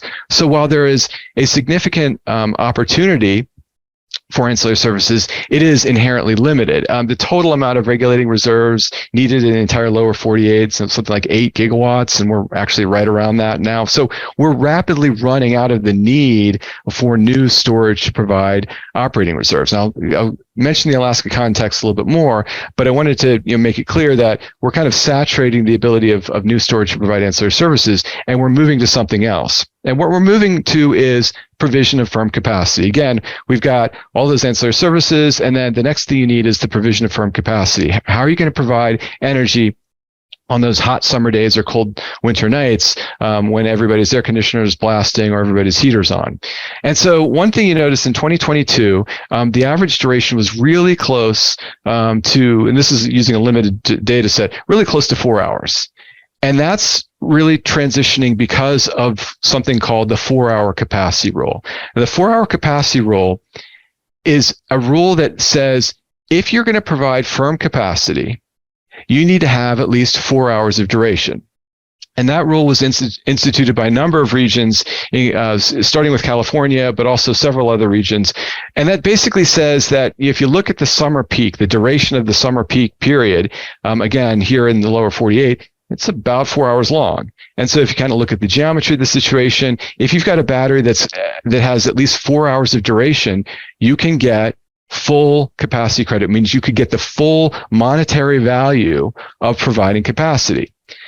Likewise, if you provide more than 4 hours, you don't get anything extra. Now, you'll get some extra from some other services, but capacity, which is the primary monetary benefit being provided by these peaking resources, you get everything you get with 4 hours, and going to 4.1 hours doesn't really make a whole lot of sense. So we're seeing a huge number of these batteries, and the previous speaker mentioned a few of these batteries going in that are exactly 4 hours because it doesn't really make any monetary sense to go beyond 4 hours. So that's really what we kind of talk about the 4-hour rule, and why 4 hours is really the dominant duration for the last year or so, and lithium being pretty much the most cost competitive chemistry in that regime. That's why we're seeing 99% of all the batteries going in the lower 48 being lithium-ion batteries of almost exactly 4-hour duration. So one of the things, of course, is we know that 4 hours is kind of an approximation, and the actual ability to serve that peak demand is not kind of this linear relationship, but markets, to kind of simplify that, do this kind of linear approximation instead. Basically, again, saying that if you reach 4 hours, you get full capacity credit. You can do a linear D-rate, but again, you can see to the right there how many regions are doing about 4 hours, almost exactly 4 hours or roughly 4 hours to get that. And again, that's driving one of the main reasons why we're seeing so much 4 hours going in. So if we look at the other values that you're getting, including energy time shifting, energy arbitrage, whatever you want to call it, you get most of that value by providing up to 4 hours. Now, it's a continuous curve, and what you're seeing here to the left is the total value for kind of energy time shifting as a function of duration. And the first hour is worth the most because, again, you've got that on a daily cycle, you're shifting the lowest cost hour. So 4 in the morning when energy prices are really cheap, you're going to shift that to 4 p.m. where energy prices are the highest. And then as you add more and more hours, you're arbitraging away all of the kind of incremental benefits. So 2, 3, 4. By the time you're 4 hours, you've already arbitraged away a huge huge fraction of the total value. So the right-hand curve is essentially showing the total value that you might get in different regions for a battery as a function of duration. You can see that rapid increase to 4 hours because of the energy value plus the capacity value, and then beyond 4 hours, you have a pretty shallow slope. And essentially what you're doing there is you're comparing the incremental value of adding an additional hour of capacity to the additional benefit. And in most places, the additional benefit of going from 4 hours to 5 hours, it's just not there. You've completely gotten all your capacity value. You're getting some incremental energy value, but it's not that much. So you're going to stop at 4 hours. Again, you're going to stop at 4 hours. And again, at 4 hours of duration, lithium ion is pretty much going to beat everything, all the other chemistries that are deployed. Again, especially getting into the fact that utilities are getting more and more comfortable with lithium ion batteries being a mature technology, and low risk. Now, one of the other things that's interesting down here that's not particularly relevant to Alaska, but really, really important down here is the synergies with photovoltaics. Again, increasing the opportunities for 4-hour storage, because as you deploy more and more PV on the grid, it tends to narrow the peak period. PV clips the first half of the summer peak, and then storage clips the second half. And you see the opportunities for something like a 4-hour battery growing significantly as you deploy PV. The right-hand curve showing just an example of how much opportunity for 4-hour storage it increases with greater deployments of photovoltaics. So this is another reason why we're seeing a continued deployments and no maybe urgency for a lot of the developers to move beyond 4 hours, because they're saying, hey, 4 hours is enough for now, and it's going to continue to be to be enough in the kind of the near future because of all the places in the US that are summer peaking, and hey, we're deploying all this PV that will clip the first half of the peak. So that's really the story down here. It's 4 hours is winning now, and it's probably going to continue winning for some time because of all the nature of summer peaking system. So what about Alaska? Because Alaska's different, and that makes it more interesting and fun to think about all the differences and the opportunities for potentially longer duration storage in Alaska. So there's the first thing on this list, which is the higher operating reserve requirements on average. We'll talk a little bit about that. But then the things that may incentivize longer duration storage, including the fact that it's Alaska's winter peaking with a potentially very large price spread potential. So what does all that mean? Well, the first thing is, real quick on operating reserves, I talked about the limited opportunity for operating reserves. Now, that's the same way in Alaska. There's only so many megawatts of operating reserves in Alaska. On a proportional basis, it's actually higher. Alaska carries higher operating reserves. Basically, the smaller that you get in a system, you tend to carry higher operating reserves. I'm not talking about planning reserves here. I'm talking about the classic thing you hear about in terms of spinning reserves. So Alaska has more of that on a proportional basis, but still, you're only talking about dozens, 100 megawatts or so of spinning reserves, depending on which single largest contingency is online at the time. So that's going to limit that. And then you get into, okay, let's not talk about operating reserves anymore. What about, kind of all the classic capacity, energy? How is that impacted by deployments of renewables? And the biggest driver of that is the winter peak.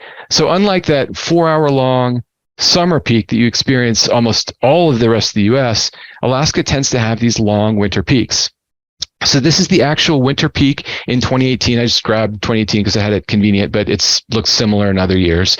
You can see the three major regions here. We've got the lowest one is Homer. Then we've got GVA, the Golden Valley in Fairbanks, then the combination of MEA and Chugach. So that central region, which is Anchorage and all the large suburbs around Anchorage.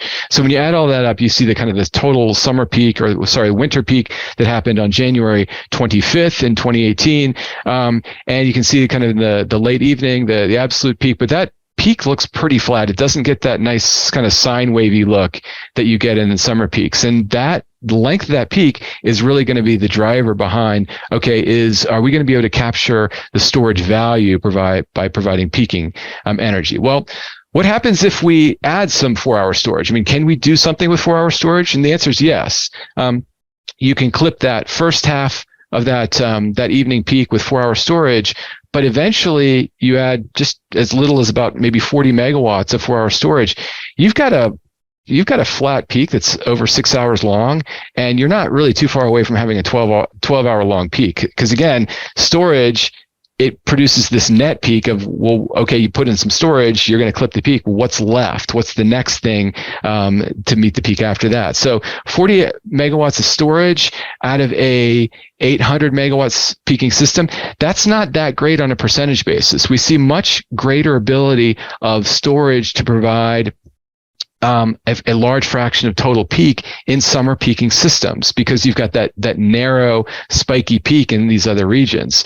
So short duration storage really isn't going to cut it as well in a place like Alaska as it does in summer peaking systems. Now, there's other things that storage can do, but the thing that we're seeing, the dominant source of value in the lower 48 is this capacity resource, and you're going to quickly run out of the ability of storage to provide at least 4-hour storage to provide that summer peak, because we don't have a summer peak here in Alaska. So that's going to be one of the big motivations behind moving towards longer duration storage in Alaska.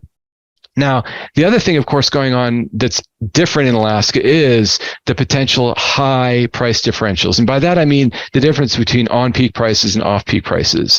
Difference between on-peak and off-peak prices often driven by the difference between, say, coal or combined cycle during the off-peak hours, and then simple cycle or open cycle gas turbines during on-peak. So you may be arbitraging a heat rate between 7 and 10,000 BTU per kilowatt hour, including the ability to keep your plants online and avoid starts and stops.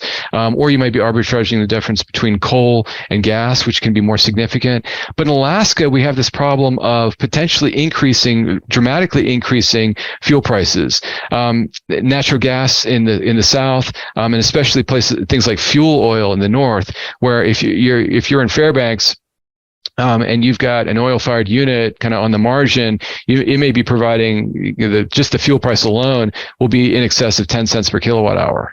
And so the question is, how does that change the opportunities for storage to arbitrage price differentials both over time and space? So can we charge in the south and discharge towards the north across the Alaska intertie, or of course time, the classic time-based price arbitrage, where if you get something like more wind in the northern region, and you can charge storage with wind with zero marginal cost. Of course, it doesn't have zero total cost, but there may be times where you've got more wind than you need. You can charge that wind and then displace your high price fuel oil in the north.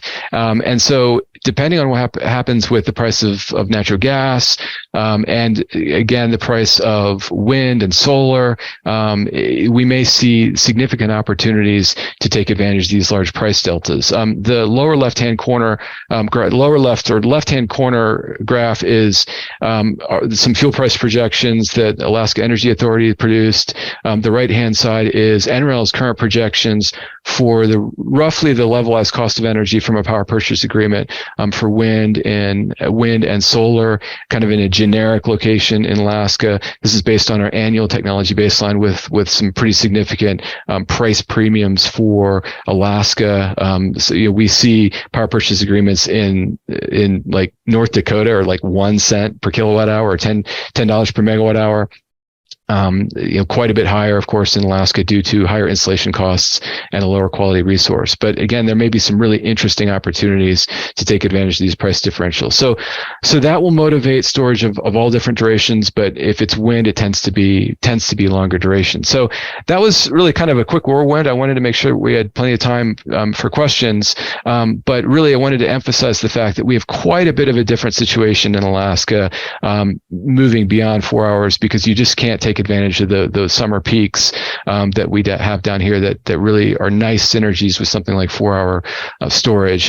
We also need more fielded systems to get an understanding of how these things are going to operate beyond 4 hours. So I think that's going to be a couple of the things that are going to really motivate some early deployments, probably some subsidized early deployments of longer duration in Alaska to de-risk them and kind of prove their value. So with that, I'm happy to take any questions, and I'll of course can go back to any of the slides if there's further clarifying questions. Thanks. Thank you, Paul. We do have a couple of questions, and I'm going to pull a couple of that came in a little earlier. There was a discussion of, how do you determine what percentage of 4-hour battery you need versus what percentage of long duration outage you need? And can you talk a little bit about the type of analysis that you would have to do to, when you really look at the level and duration of storage, what inputs do you need to better define, how much long duration, how much short duration energy storage would you put onto the Alaska rail bills? Yeah. Well, so, Alaska's a great and really fun system to look at. For the most part, when we're looking at things like capacity, we're typically doing an effective load carrying capability calculation. Essentially, whether it's load growth, retiring existing units, if Alaska is capacity deficient, and that's a separate issue, but looking over time, seeing if Alaska needs physical capacity. So you've got an old oil-fired peaker that you want to retire, and you want to know if you can replace that with storage. You do this ELCC calculation. Essentially, you look at the times of highest stress, again, those winter peaks, and you simulate the dispatch of storage and say, okay, can storage meet the peak? And again, in summer peaking systems, it's pretty easy to do.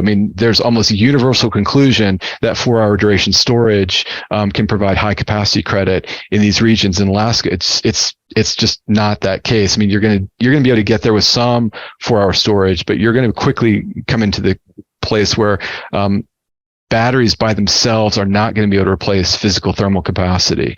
So there, the analysis just gets that much more complicated, because now you have to really do kind of the full, closer to the kind of the value stack that people talk about a lot. And again, look at these opportunities for time shifting of renewable energy and supporting of other services as well. So that's where the fun starts.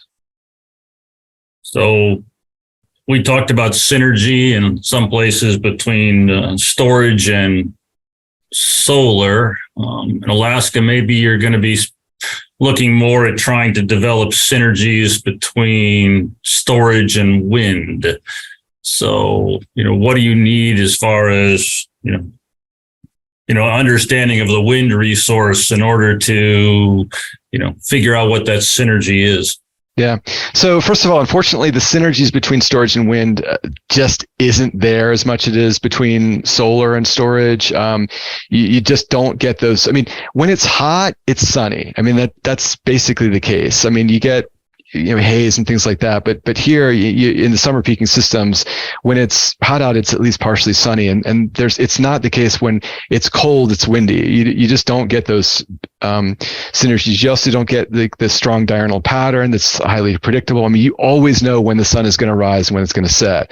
You have to forecast clouds and things like that. But you just don't see those kinds of synergies. So that's where you basically just take a bunch of historical time series data and do the simulations to understand, okay, do the costs play out? And that's where you do like the long-term forecasts of fuel price and say, okay, natural gas is expected to be this. I can sign a power purchase agreement for 6 or 7 cents per kilowatt hour. I can offset natural gas fuel costs. And then you get into the again, what I find really fun is things like, how do wind and storage working together do things like allow for decommitment of fossil plants during certain periods of the times of the day, periods of the week? Can you forecast that with enough accuracy? Because what we don't want to do is we don't want to have a bunch of 11,000 BTU heat rate units kind of cycling between min-gen and something like that. That really kind of helps kill the economics of that. So it's basically a complicated chronological simulation of the power system to understand what's that avoided fuel worth, especially when I can use storage as a bridge where maybe I can keep a combined cycle off for the better part of a day, decommit these units, keep them offline to maximize their fuel savings benefits. Thank you, Paul. There's another question concerning the use of rates to try to move load as well. if we go to varying rates where there's a higher rate over peak to try to move load, what effect is that going to have? Is that going to actually reduce the value of some battery projects to meet the peak if we flatten it out more? Or can you go into that question a little bit more? Yeah. So demand response and load flexibility can absolutely be it can be both a competitive resource as well as a complementary resource. So I think for the case in Alaska, I don't have enough feel for how much of that load is actually flexible to understand the reality of that. But again, I mean, there are definitely cases where they can be competitive resources. Anytime you can flatten load, you're almost inherently, I mean, you're basically arbitraging away those price differentials in the same way that storage does. So definitely can be competitive, can also be complementary. It just depends on the situation. And you talked about spinning reserve, just, you know, the amount of capacity the railbelt utilities maintain in case there's an event and all of a sudden you need that capacity. And really, I think, is that where you're seeing right now batteries fit the most that's fitting well in the railbelt? Yeah, that's almost always where they've gotten their start over the last 20 years is these rapid response services, because storage is so really fantastic at quickly responding. You don't have ramp rate issues. I mean, Alaska's got a super flexible thermal system, but there's just limits to how fast you can ramp up any type of thermal generator, whereas batteries can basically go 0 to 100 in a fraction of a second. So really fantastic resources for taking care of those fast response. Again, Alaska pioneering some of the original applications for things like spinning reserves. But you can only go so far. I mean, once you've met all of your spinning reserve requirements, then it's time to move on to the next thing. Yes, sounds good, Paul. Thank you. Again, every time I listen to you, I learn something, and I appreciate that. Thanks. And I hope everybody else has gotten the same out of your presentation. Thanks. So next speaker is Vladimir Fedorov. Vladimir is the director of the Center of Energy and Environmental and Economic System Analysis at Argonne National Laboratory. He has 40 years of experience in the analysis of power system capacity expansion, production cost and reliability analysis, modeling of hydro and pumped storage hydropower, hydrothermal coordination modeling and evaluation of energy storage, and integration of variable renewables within that electric sector. Before joining Argonne in 1991, Mr. Fedorov worked as a power system planner for Union of Yugoslav Electric Power System. And I'd like to welcome Vladimir on because as we're talking about the need for some longer duration, potentially 12-hour storage for the Alaska system, the whole idea of pumped storage is something that I think a lot of people are interested in. So Vladimir, I'll turn it over to you. Excellent. Thank you so much. So I'll be just providing a brief overview of the pumped storage hydropower. And I would like to start with a couple of quotes here. So a couple of years ago, there was an international forum on pumped storage hydropower that was organized by the International Hydropower Association and the U.S. Department of Energy. And Secretary Granholm, at that point, she was a keynote speaker. She said that pumped storage hydropower is the only commercialized form of long-duration energy storage that is currently available. And also Kelly Speaks Backman was then the acting assistant secretary. And she said that pumped storage hydropower can and will continue to play a crucial role in our fight against climate change. So pumped storage hydropower has been around for a number of years. It's not a new concept. It's been like something that, we have the oldest energy storage, basically, technology in pumped storage hydropower. But it's still having quite a bit of potential and a lot of future that I think is ahead for the pumped storage pile. So it's a proven and reliable commercial technology with the, unit capacities can range from very small even less than a megawatt, up to 500 megawatt for each individual unit. Typically in a pump storage hydropower plant, we have more than one unit. So there are like several units and they can be different sizes. So the largest plant capacity that we have in the US is Bath County, which has a total of 3,000 megawatts. So quite a large capacity there.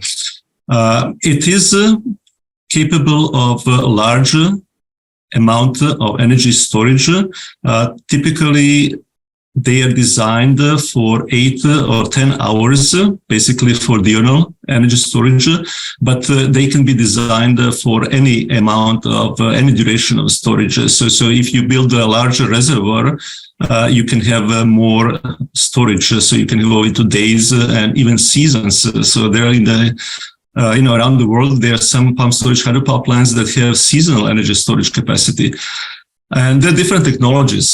So the most common one is so-called fixed speed. Basically, all of the US pump storage power plants are a fixed speed technology. But in the 90s, beginning of the 90s, in Japan, Toshiba and others, they developed so-called adjustable speed technology where you can vary the rotor speed typically plus minus 10% of the synchronous speed. And that will allow for better efficiency and also for variable power that is consumed, especially during the pumping mode of operation. So it allows for providing regulation service in the pumping mode of operation as well. And then also ternary technology, which is basically having a separate motor, generator, and the turbine and pump are separated. So there are 3 components in there. That's why it's called ternary. You see, for most of the current pump storage technologies, we have motor generator and reversible pump turbine. So those are the 2 elements. Here in the ternary, they basically have a separate pump and separate turbine, and it allows for some additional flexibility, especially if you have a hydraulic short circuit capability design. And quaternary is a variation of ternary where actually you have a separate motor and separate generator and separate pump and separate turbine. So 4 elements in a single power plant, in single unit, basically. So I'm not going to go into details of these technologies. That's something that I guess we can cover at some other time. But, I would like to emphasize 2 designs for pump storage hydropower. So there are open loop and closed loop designs. And open loop is basically when the pump storage hydropower uses some natural body of water, like a river or lake, as one of the reservoirs. And the closed loop design is when both reservoirs are basically off stream. They have no constant connection to any of these natural water bodies. And typically they are man-made. So in a closed loop design, what you do, what you have is basically you have 2 pools of water which are used for pump storage hydropower operations. So you pump the water up and down. You pump up and you release it down to generate electricity. And typically these are man-made reservoirs without fish or any kind of aquatic life.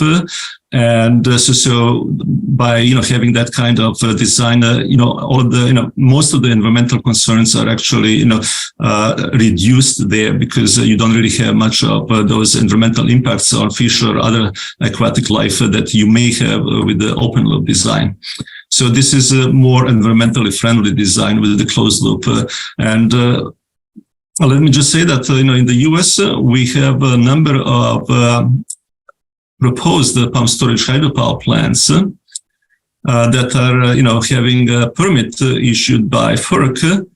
That's not licensed, that's just a permit. And I think approximately, half of them are for the closed loop design. So many of those are actually considering a closed loop design, probably more than half. With regard to how much pump storage capacity is there, this is for the world, a global pump storage capacity in 2021. We had about 165 gigawatts of pump storage capacity around the world. And the US capacity was about 13% of that.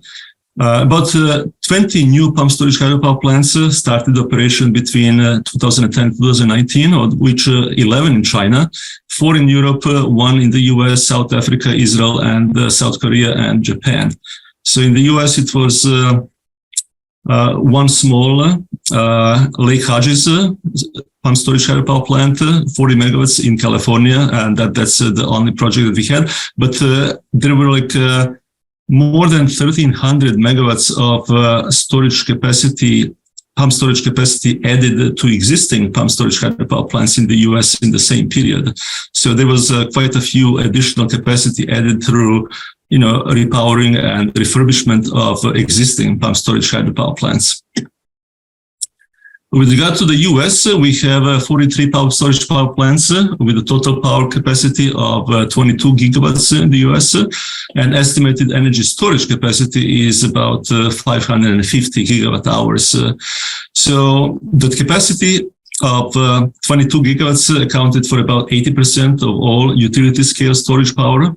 And the energy storage accounted for about 98% of electric energy storage capacity in the US.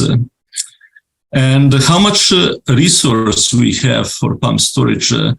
So people tend to think that most of the, potential locations for pump storage have already been utilized, and there is not much remaining.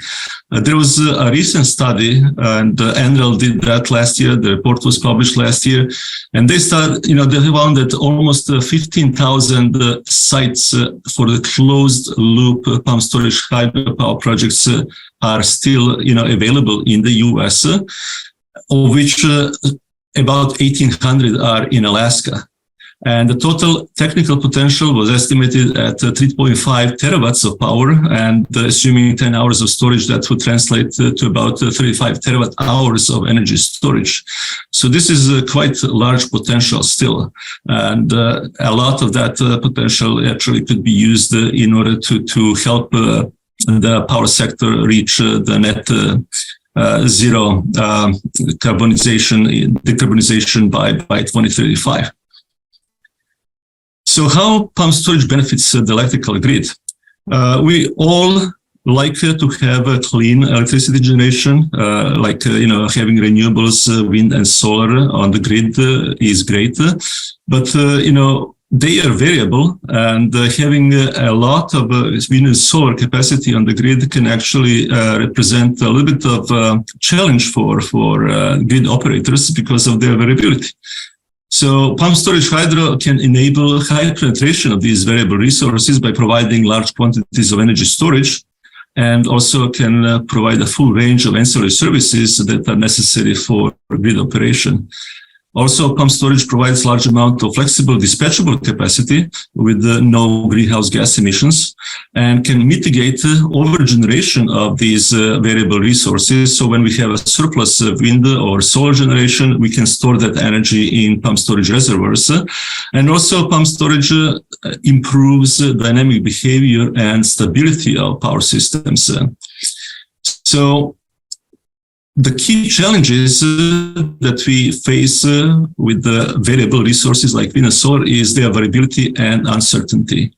And advanced forecasting can help reduce uncertainty. So we are kind of like very, very good now with forecasting, and we can, very precisely forecast both wind and solar in most cases. But even if we know that, there will be like, huge increase in wind or a sudden drop in wind in certain hours, so we still need to cope with that variability. We need to have some ramping capacity that can go up and down to compensate for that variability.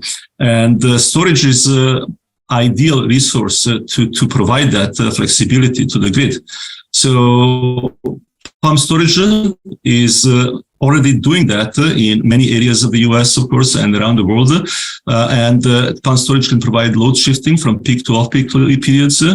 It basically increases efficiency of system operation as a whole by reducing the operation of expensive peaking units, and also increases the operation of cheaper baseload units, or increase the operation of variable resources, which would be curtailed otherwise.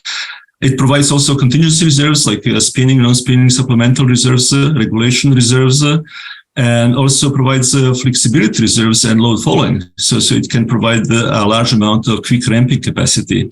And it also provides so-called energy imbalance reduction in areas that are interconnected, and they have a large amount of wind and solar power. Sometimes the availability of wind and solar produces exchange transfer errors because of their availability. So pumped storage can correct those errors and balance the systems.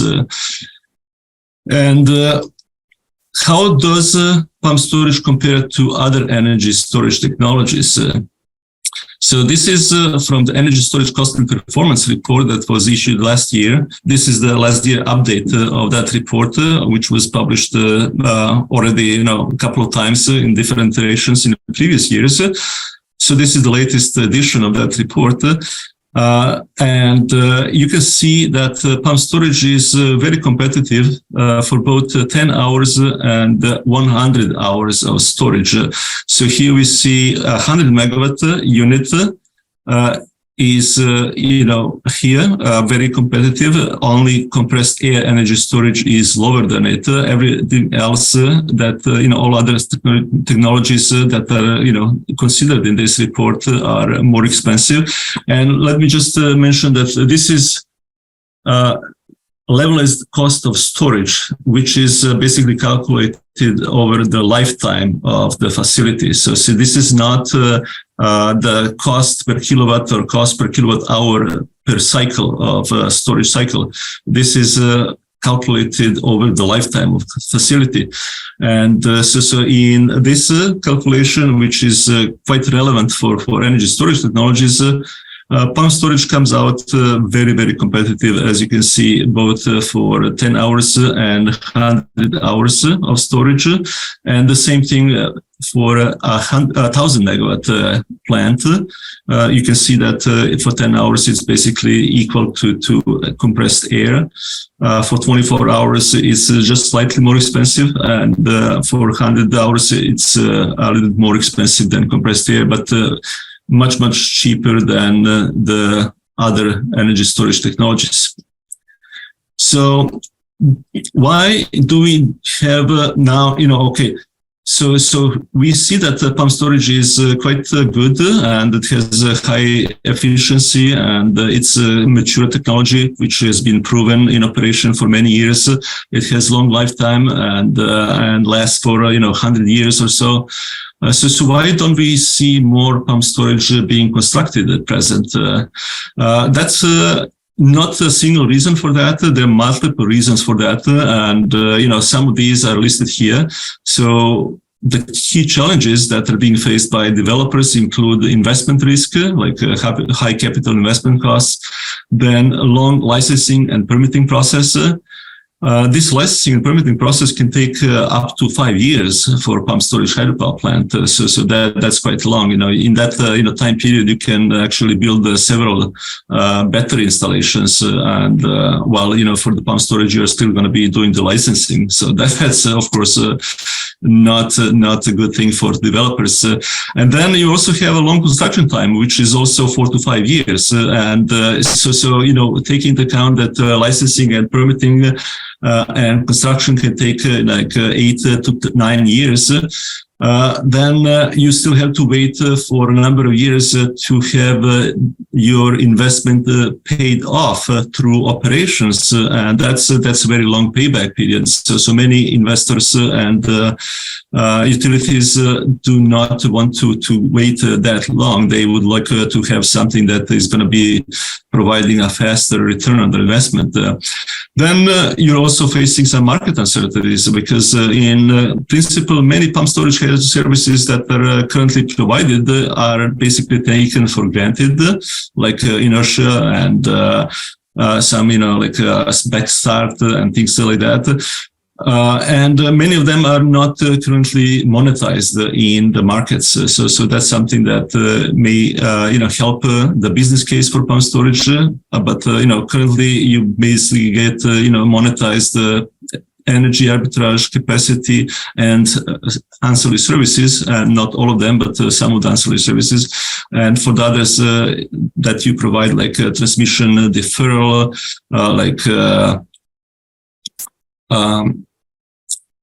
curtailments, reduced curtailments of variable resources and so on. So you don't really get any compensation for those services that you help the grid.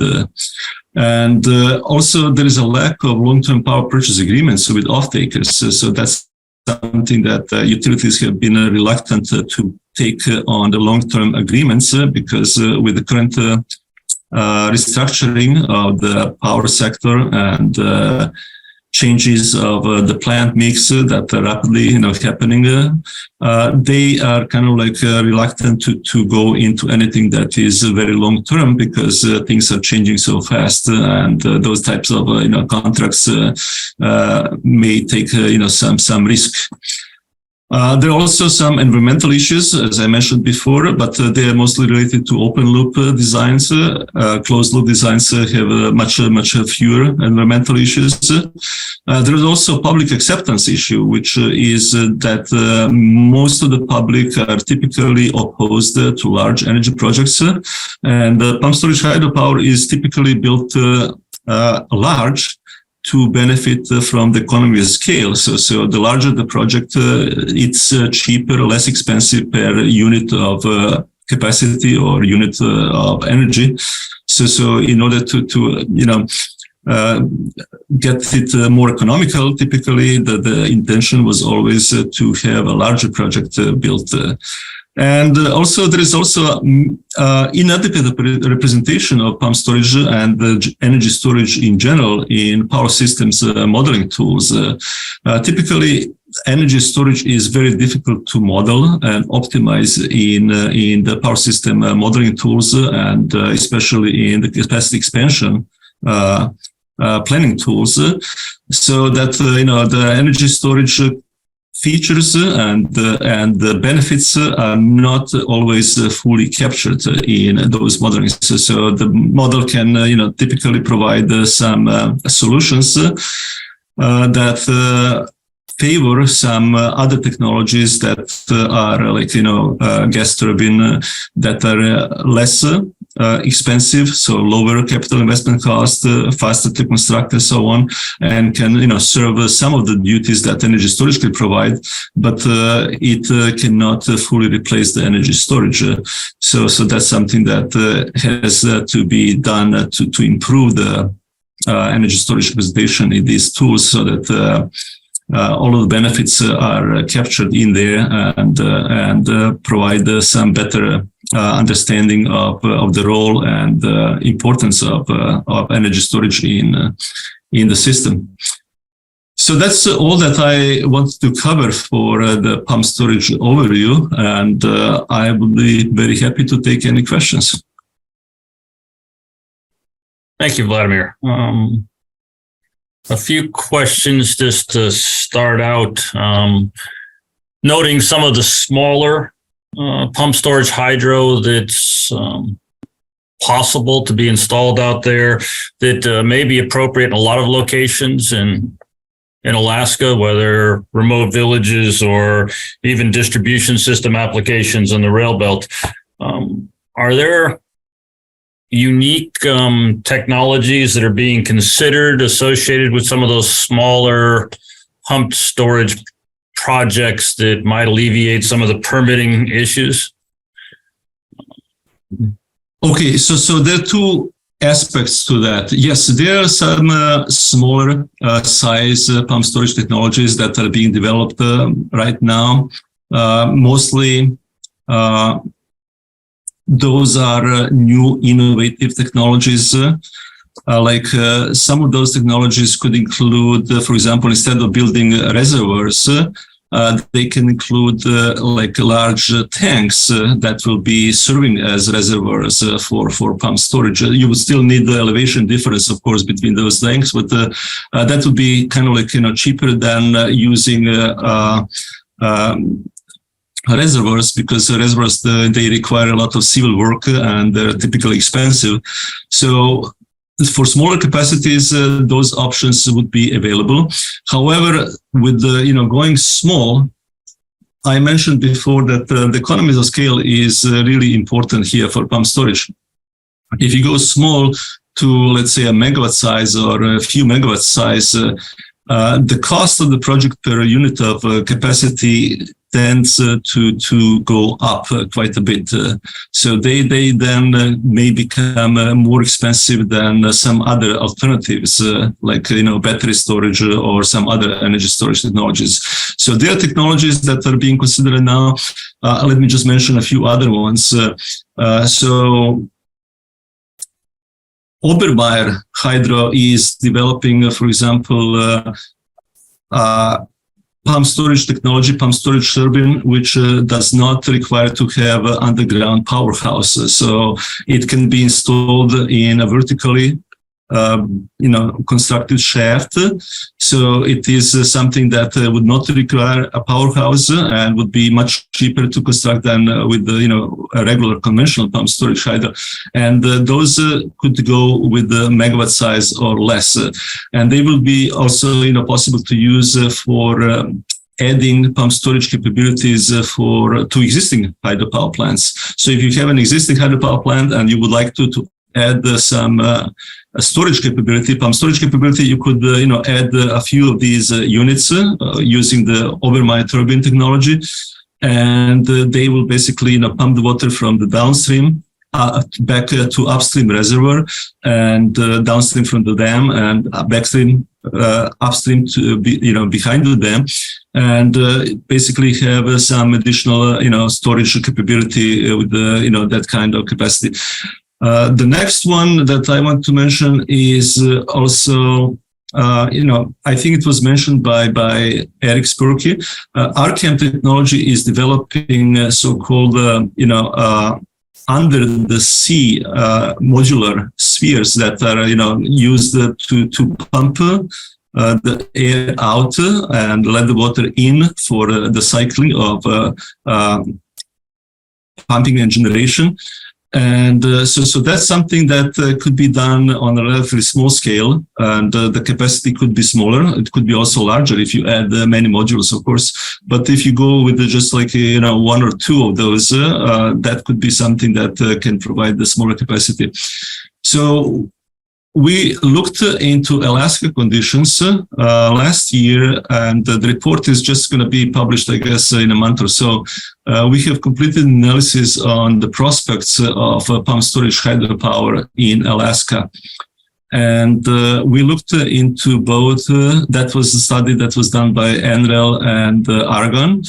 And we looked into the prospects for pump storage in both rural areas, which would be suitable for some smaller size pump storage projects, and also for the rail belt.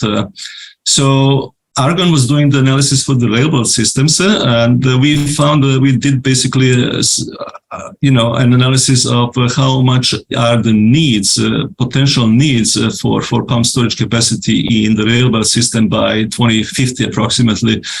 And in all of the scenarios that we ran, we found that there is approximately between 300 megawatts and 600 megawatts of pump storage capacity needed in all of these scenarios that we looked at.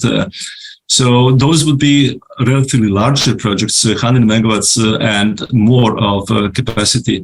NREL was doing the analysis for smaller pump storage projects in rural communities. And that analysis basically showed that the thing is very site specific. Depends heavily on the type of the load you have, the size of the load, what currently you have in there with regard to existing generation, what is solar and wind generation in the area and so on. So typically, in most cases, those smaller projects, because of their high capital costs, they were too expensive for these small systems. But for certain capacity, you could still find that they would be an option if, for example, the diesel prices are very high and there are no other resources, so on. But in most cases, for the smaller remote communities, pump storage project, even the small ones, were kind of like a very expensive option, and probably some battery technology like lithium-ion or some other battery technology would make more sense for those communities. And Vladimir, I have another question just about the efficiency of pump storage. Yep. Can you address that one real quick?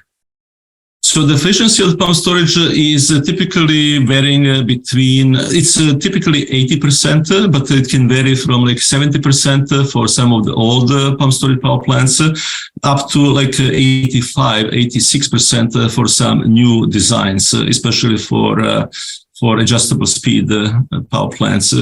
So typically what we take is an average number of 80% is the round trip efficiency for pump storage. And finally, just a question about, we know NREL, identified a number of pump storage locations. If I understand correctly, NREL then followed that up with an analysis in the rural areas, looking at the economics of those facilities. In the rail belt, was there any analysis that you know of that looked at the economics of pump storage at some of those locations in the rail belt? Yes. So for the rail belt analysis, what we did simplified generation expansion planning study using several different scenarios with regard to the future development of the rail belt system. And the pump storage power plants, the candidate projects, we used the generic candidate projects of 100 megawatts each. They were taken into this, optimal solution based on their costs, and of course they competed with other storage options and also with the other generating capacity.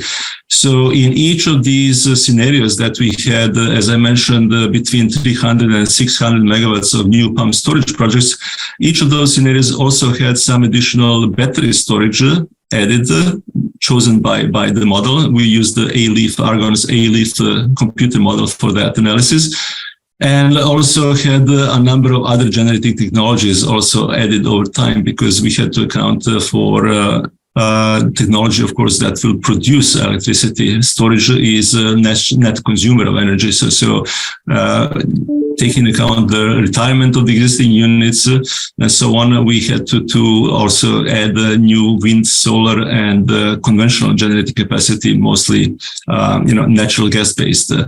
So based on that kind of analysis, yes, there was a competitive economic addition of between 300 to 600 megawatts of pump storage capacity in the rail belt region. Thank you, Vladimir. I think we've only run a minute over, so we didn't do too bad. Thank you again for the presentation and your expertise in this area, and the help Argon continues to provide to the rail belt as far as analyzing pump storage. Yeah, thank you. Thank you for having me. Our last presentation, is from Michelle Wilbur. Michelle is a research engineer at ASEP, working on projects ranging from investigating solar energy potential in Alaska to analyzing electric vehicle energy use in the state. She has a Bachelor of Science in Astronomy from California Institute of Technology and a Master of Science in Mechanical Engineering from UAA. She has worked as an engineering geologist, as an organic gardening coordinator, in energy efficiency outreach, as a park ranger in Katmai National Park and Preserve. All of Michelle Wilbur's education and work experience come together in solving the problems and finding sustainable energy sources in the Arctic. And Michelle has been a resource. I know that the utilities have called upon multiple times when discussing EV and other issues, and we're really happy that she's sharing some of that knowledge with us today. So, Michelle, I will turn it over to you. Thank you so much for that introduction, Ed. I really appreciate it. I am very happy to be here today. I am coming to you directly from Yupik lands in Dillingham as I'm out for a training. So hopefully everything goes smoothly here. So I am going to talk sort of at a high level, not necessarily a lot of the very specific things that are going to go into this potential transition, such as costs and control specifics, but open that discussion and hopefully get through this in plenty of time to, help facilitate or answer questions and further this discussion of what this could look like in Alaska with some examples from how this is happening in other places. So specifically talking about electric vehicles, which is not necessarily at this point beyond lithium, as they have lithium-ion batteries, but as their potential for grid energy storage in Alaska. Find my slide, moving.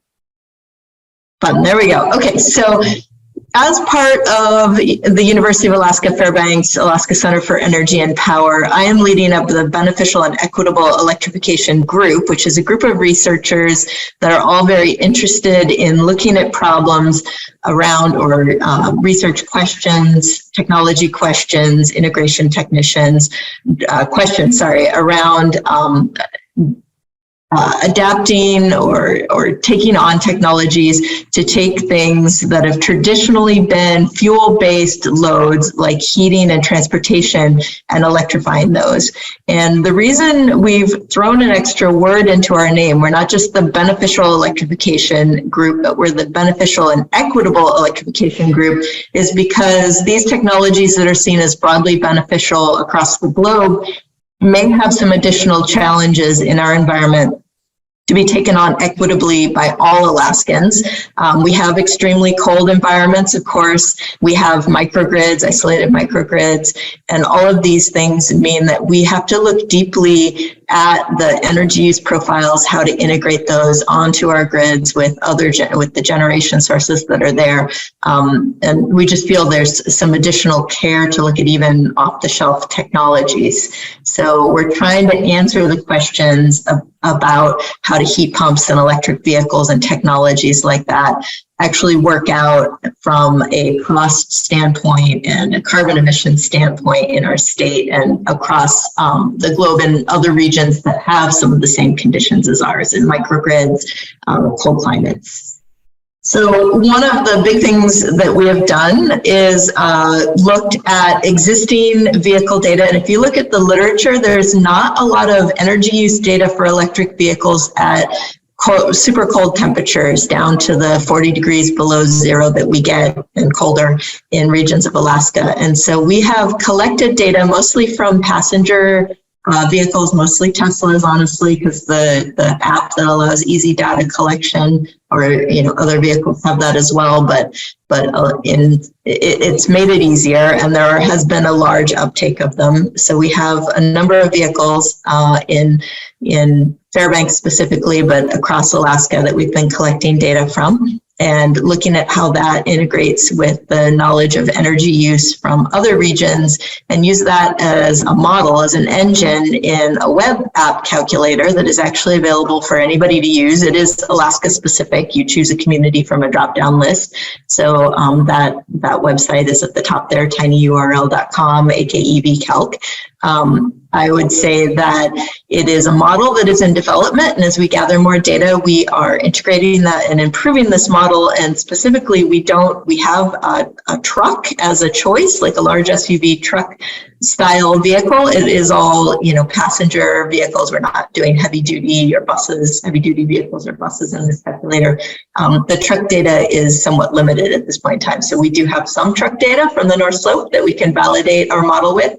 But there is more information we're looking for to make this calculator even better. So take your results with a little bit of a grain of salt, but you put in 4 basic inputs. You can do advanced inputs as well for use cases on the vehicle. And then you get some information out of that calculator.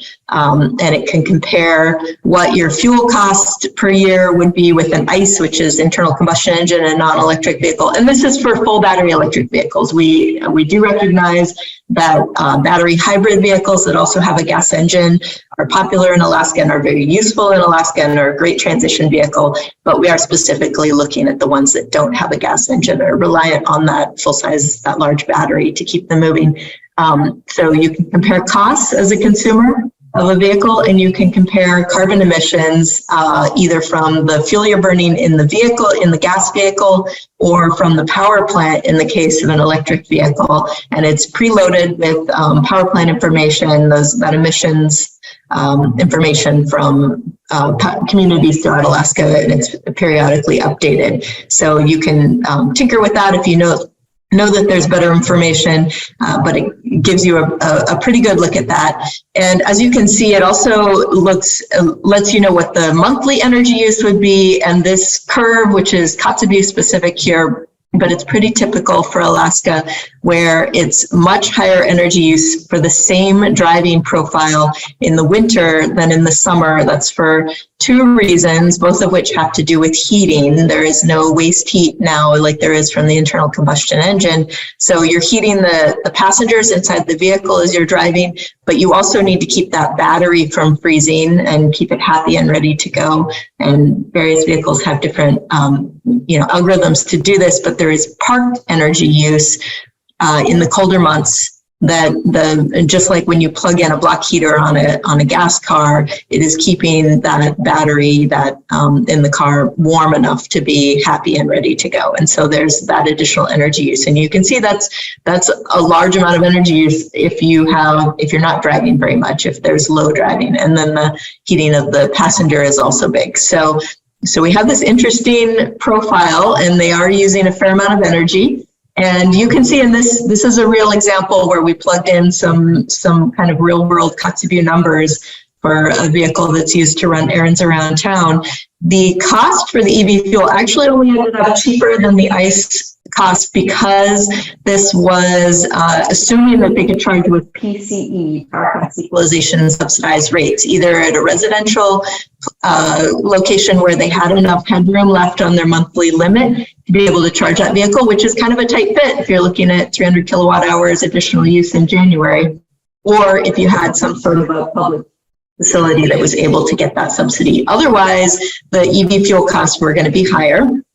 And the carbon emissions for that electric vehicle, because of the energy used to keep that battery warm and to keep the people inside the cab warm, mean that the carbon emissions in this scenario, not in all scenarios in Kotzebue, certainly not in all scenarios in Alaska, are higher. So again, there is a very specific use case that then makes electric vehicles beneficial. And there are use cases in Kotzebue and in other regions of Alaska that are highly beneficial from a cost and a carbon emission standpoint, but it is not universal. So that brings us to the actual theme of this presentation, which is are these sort of problems on both sides actually opportunities that our grids moving forward are looking at adding storage that helps with many things, including integrating variable renewables, but that electric vehicles in Alaska, as people are adopting those, if the power grid is cleaner, if you're adopting more renewables in your generation, then the carbon emission side of that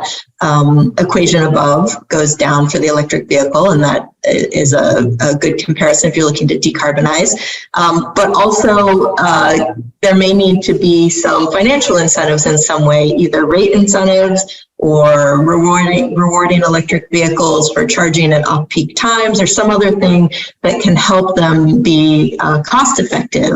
And so is there a win-win scenario here to use the electric vehicles that are being purchased as transportation is transitioning to help the grid? So one of the questions is around the magnitude of electric vehicles available that would be available in any place in Alaska to provide these services. Right now, there is a single leaf vehicle in Kotzebue, although there are some more electric vehicles on order there. So not a lot of grid services available at the present moment. If we look at the rail belt, this is from some work that we've done internally at ASAP. I stole this from our student working on this, so thank you very much for this chart. It's always difficult to predict the future. This is not a very far out prediction. It's just a few years, and it's mostly based on work that came out of the Alaska Energy Authority's report for the NEVI program, for the formula funding for electric vehicle chargers, trying to predict where we might be with electric vehicles in the fairly near future, given current uptake and some of the policies and stuff. This is not reality. These are various predictions. The least optimistic as far as numbers that would be on the rail belt is a scaled number from ISO New England, and that straight line is a little suspect because most of the uptake curves, including where we actually are with vehicle uptake in the state, are looking much more exponential than that.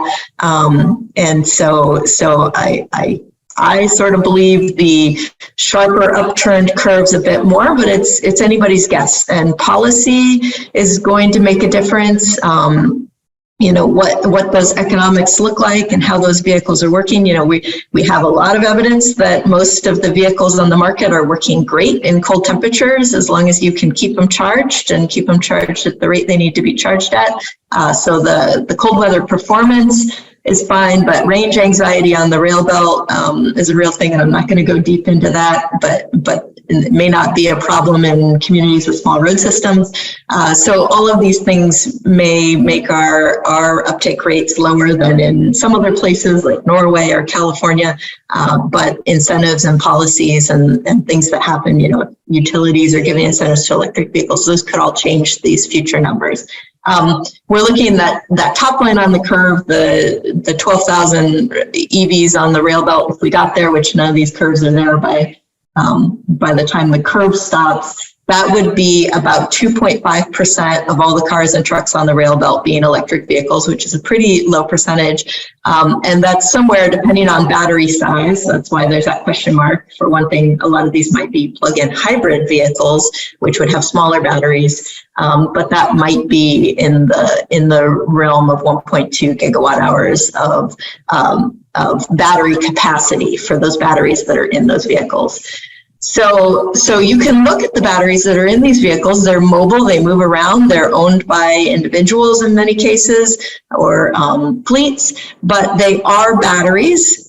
They are generally the same technologies that are in stationary batteries being purchased for grid support. And a recent report out in Nature Communications, Sue et al., you can look that up, the data's there, with a conservative analysis looking at a number of scenarios for future electric vehicle demand and needs for grid storage. And this is looking at a global picture. Their conclusion is that EVs can satisfy the global need for grid storage. That doesn't get into details of how they're doing it, but that in most scenarios, just using vehicle to grid, meaning the battery can charge from the grid and can discharge back to the grid, which is something I'll get into. Not all the vehicles can do that right now, and certainly most of the chargers can't. But if you have that technology and appropriate controls, there would be the capacity needed for the grid storage needs into the future, 2030, 2040, 2050. In some of the scenarios where they're imagining needing more grid storage, they're then looking at once those electric vehicle batteries have been discharged enough to not have the range wanted by the vehicle drivers, taking those batteries out, replacing them if need be, and using those as now stationary grid storage. So that yellow bar on these plots, I'm not going to go into great detail about each of these plots, but the basic idea is that conservatively, vehicle to grid probably has enough storage, and certainly by the time you get to second use, taking vehicles out of batteries out of vehicles and using them as grid storage, you've got what you need without buying additional stationary storage.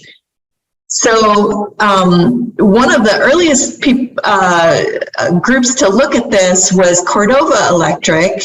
Clay Copeland was pretty forward thinking in doing some back of the envelope numbers, and this actually gotten written up a couple of years ago. A lot of the literature, blog posts and things coming out were that vehicle to grid might not make a lot of sense, that it might be, technologically and cost-wise not really needed, given that you can just manage charging and charge vehicles when it's better for the grid to do so. But they often brought up that Cordova Electric and microgrids in Alaska like that might have a little bit of a different case, where those grid support services might actually really pan out. And now it seems like things are maybe changing and more people are thinking that that's true everywhere as we're having higher and higher amounts of variable renewables on the grid. But the back of the envelope calculation that Clay did, and this is really a second-hand slide, third-hand slide actually from him, is that for the cost of their stationary battery energy storage system that they did get for the Cordova grid,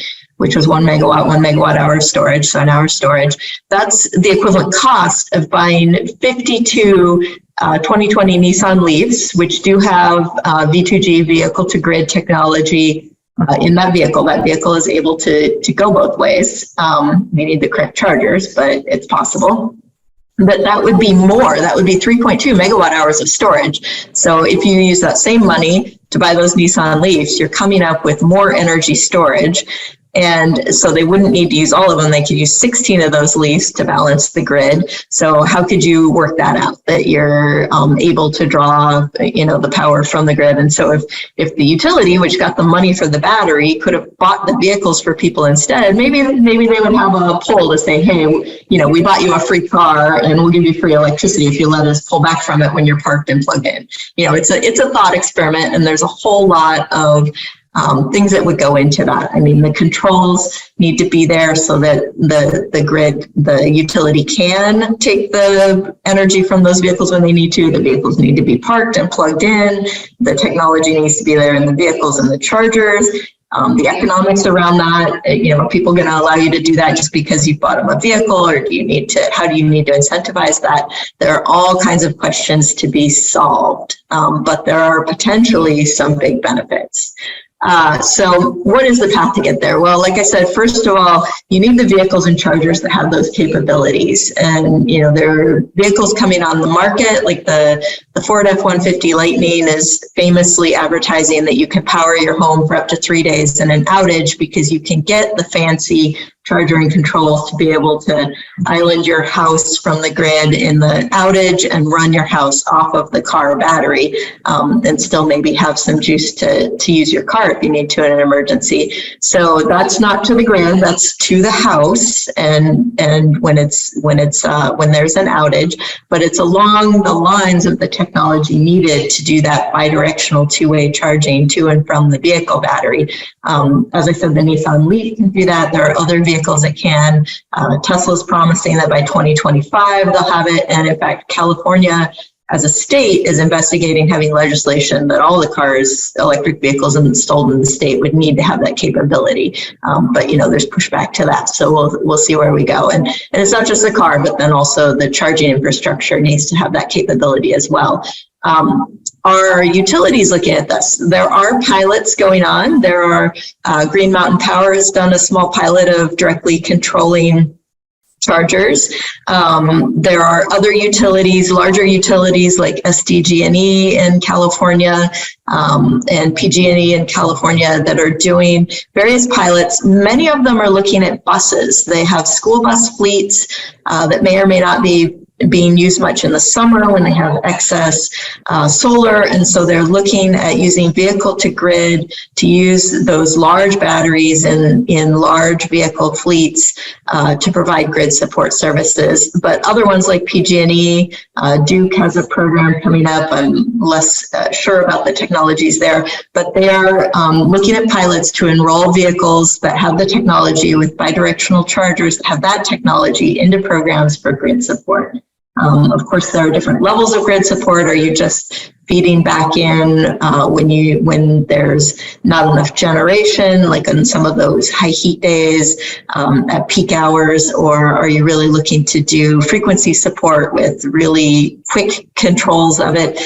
So there are different levels of communications and technology that would be needed, and the details need to be worked out on how you compensate customers for those services, certainly. So people are leading the way. It's definitely right now in sort of that testing stage.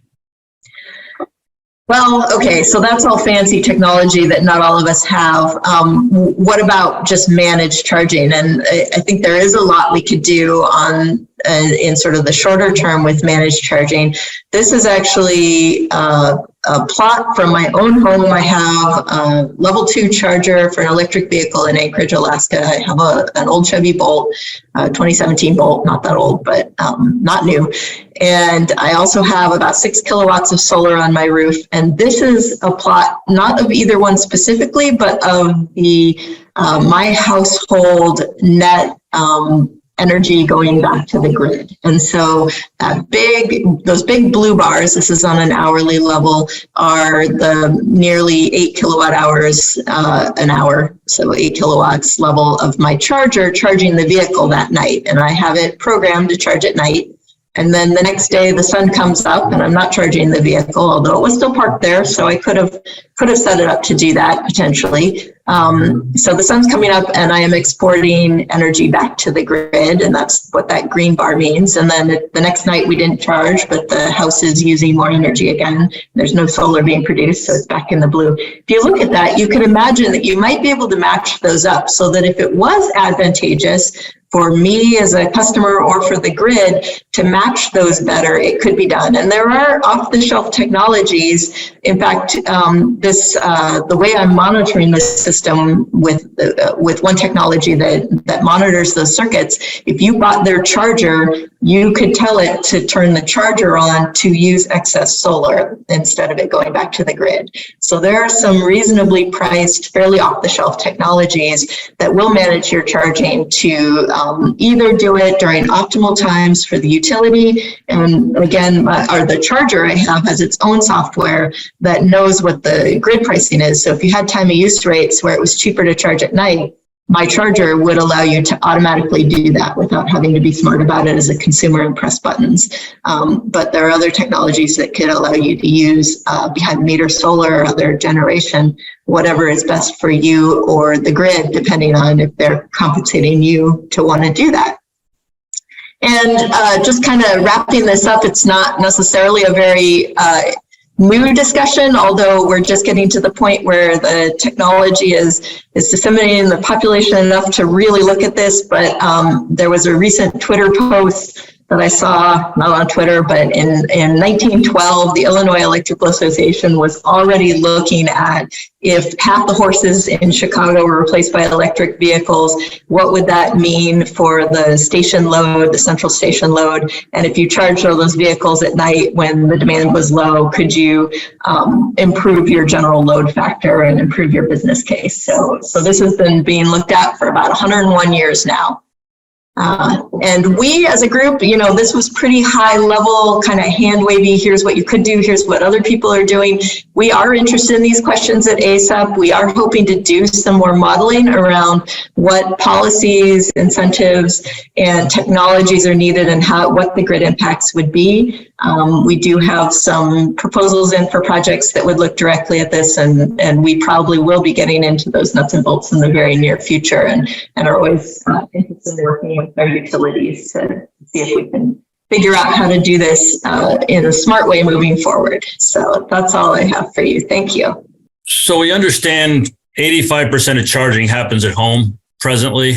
So we also understand that peak energy usage happens right when people get home and tend to plug in their vehicle. So as far as the level 2 chargers and their ability to charge these vehicles more rapidly, do we see the ability to discharge those vehicles when you plug them in right over peak, and then still have time to charge them with the level 2 chargers that are out there, is to make sure that, the normal user has a charged vehicle, at least 80% charged when they leave home in the morning? Yeah, well, that's a good question. The average vehicle is driven about 30 miles a day in Alaska, and I assume that's averaging over rural communities with 4 miles of road or less, and rail belt communities where people might be driving 60 or more miles a day regularly, and so there are different needs for for the drivers as far as how much they're comfortable with having their battery not go below as far as range. And there are big differences winter to summer, as far as it is true that on a really cold day, you're going to have half the range or less than you had on a normal summer day. And if you have a long commute, that's going to leave you feeling a little anxious unless there's a fast charger or charging at work. And so there are, the devil's in the details. There are details to be worked out. It may not work for everyone to use their vehicle for grid services because they need all of it, or they're not comfortable with that. They need as much as possible to do their regular commute. There are other people, even though 3 people in my household share my vehicle and we have a Google Calendar to do it, none of us regularly take the vehicle more than a couple miles. And so we go at least a week in between charging. That battery lasts us a week, even in the winter. And so it's sitting there quite a bit of the time at home, ready to charge back and forth. And there might be other fleet vehicles that are available at certain times. Maybe school buses have more availability during the summer. I think there's a lot of individual use case and figuring out what the incentives are and how many of the vehicles on the road are able to be used, and do we need to incentivize workplace charging so that while the vehicles are parked at workplace during the day that they're available for charging or discharging. There's a lot of questions to be worked out about how the vehicle use and the needs of the consumer or the owner of the vehicle interact with the needs of the grid and what those needs are. Are they around solar, or are they around wind, or are they around other, nighttime, lack of use, what are those? So I'm sorry, I feel like I'm waving my hands, but I think there are use cases that don't work well and others that do work well. And if we can find those and value them, there's potential. Yeah, and that makes sense. A commuter may, not have the ability to allow us to discharge their vehicle, but, someone that's the local user of the vehicle, may have plenty of capacity on that vehicle so that we can discharge it. Are you seeing, with the larger storage capacity of a lot of the newer vehicles, a trend towards the manufacturers to go to level 2 chargers and also to go to those that are 2-way? Well, I think pretty much all the vehicles can accept some type of level 2 charging. The old Leafs were one format called CHAdeMO, and most of the vehicles on the market are a different format. And then Teslas are their own format altogether. There's been some standardization and some, chargers needing to have adapters, or Tesla's even looking at allowing people to charge at their level 2s. Well, okay, so there's level 2 and then there's fast charging. So the level 2 is a little more similar around the books, but I would say I'm not aware, maybe there's some teeny tiny Chinese vehicles or something meant for really short ranges that don't accept level 2, but acceptance of level 2 charging is is pretty universal. As far as the both directions, that's a different story altogether. And then if you get into fast charging, so DC fast charging, then there's a lot of formats, and there's a lot of, my Bolt won't go above 50 kilowatts or whatever, so there's limitations on how fast that fast charging can be. But as far as level 2, 7 to 10 kilowatts, and again, vehicles have their limits there. My Bolt is pretty much maxed out at that 7.5 kilowatts or whatever. So there are differences between vehicles, but there is the ability to at least manage the level 2 charging or level 1 charging. If somebody's using the level 1 charging, you can manage that in all kinds of different ways, either through the charger, through the vehicle, through smart plugs or circuits, various things, just user being incentivized to charge at a certain time. So that's when they plug in. And then the two-way is kind of, that's coming. There are vehicles that do it. There will probably be more vehicles that do it with time. If this is something that utilities and states see value in, and countries and incentivize it or mandate it, or whatever else happens with policy in the future, that could really accelerate or change the direction of that. Yeah, and I think the first approach is to incentivize it with rates, and potentially down the road would be, direct control. Do you know of any? You talked about locations where they are direct controlling charging. Are they aggregating or doing a program where they aggregate vehicle charging and move it to certain blocks to avoid peak and reduce peak over the period? Are you aware of any of those specific programs to, aggregate vehicle charging and move it off of peak? Yeah, I mean, there are various virtual power plant pilots going on, and those are happening with everything from homeowners' batteries to large industrial loads to electric vehicle charging.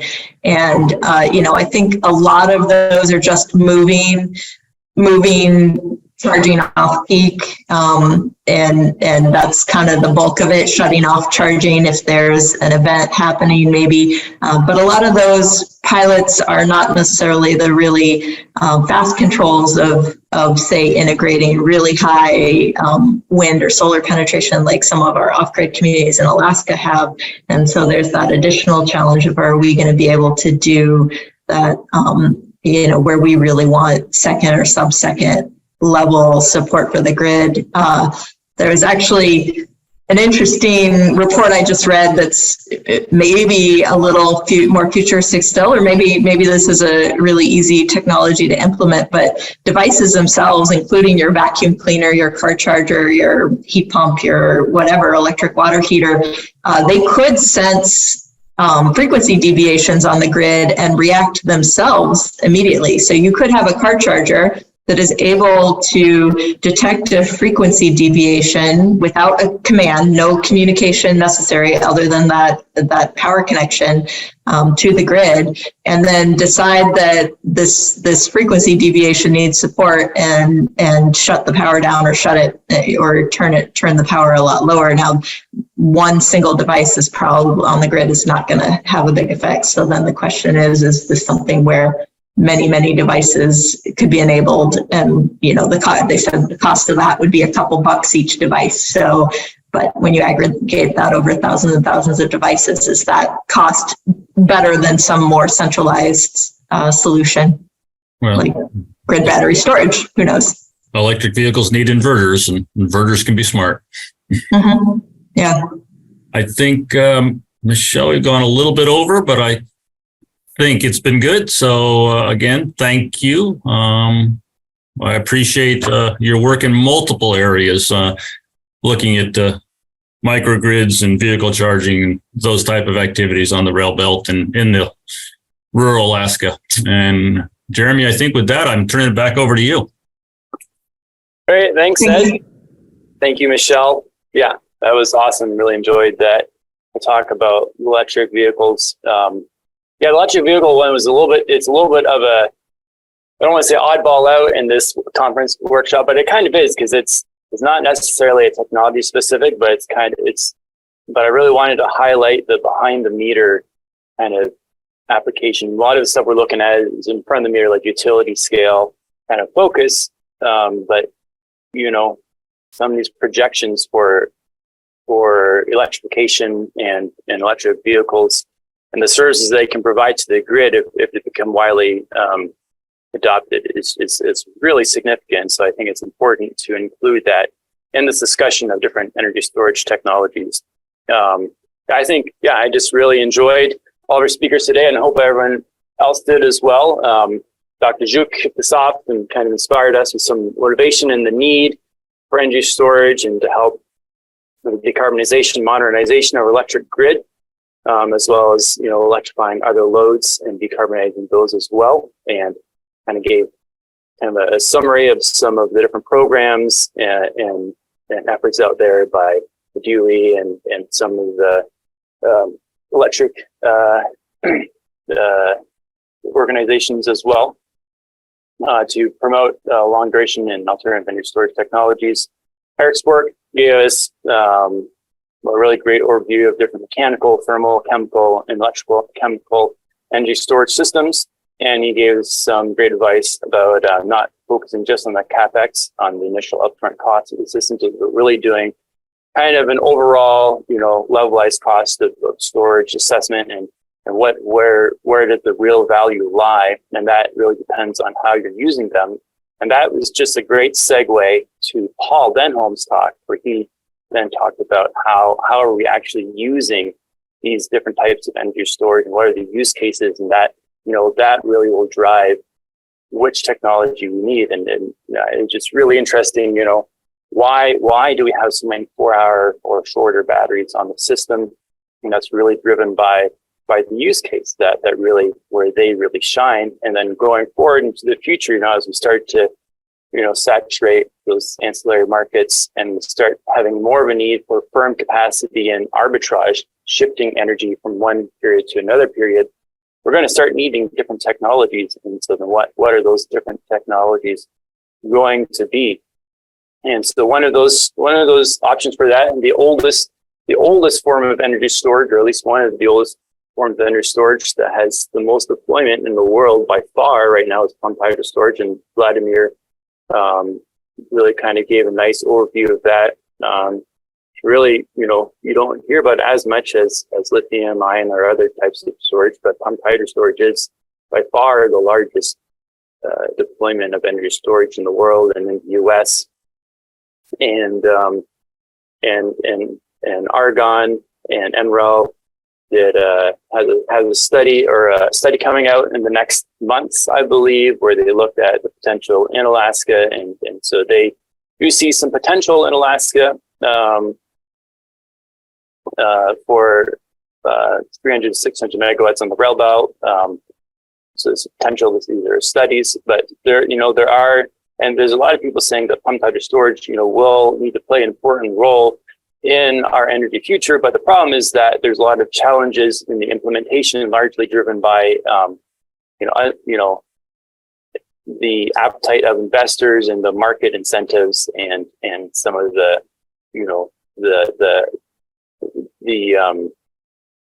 permitting and the licensing timelines and delays associated with that. So those things that would need to be overcome, and how to overcome them, that's, I think, maybe another discussion that we're not covering here.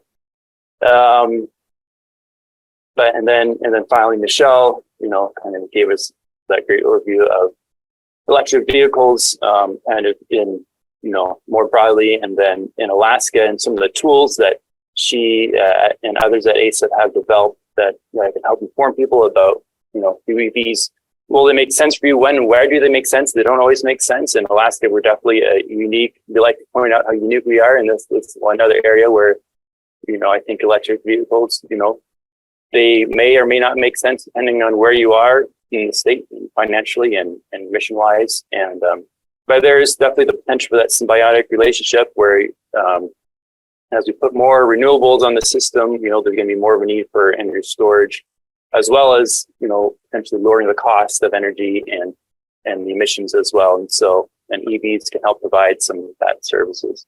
And I think really the projections for the amount of EV capacity, the storage capacity from EVs, is really staggering. And so when you think about that, potentially over the next, however many years, 5, 10, 20 years. And if a certain percentage of that could be used to provide some grid services, that could really, at least for the battery energy storage, could provide a lot of that, and as well as a second life and EV batteries. So all really super interesting stuff.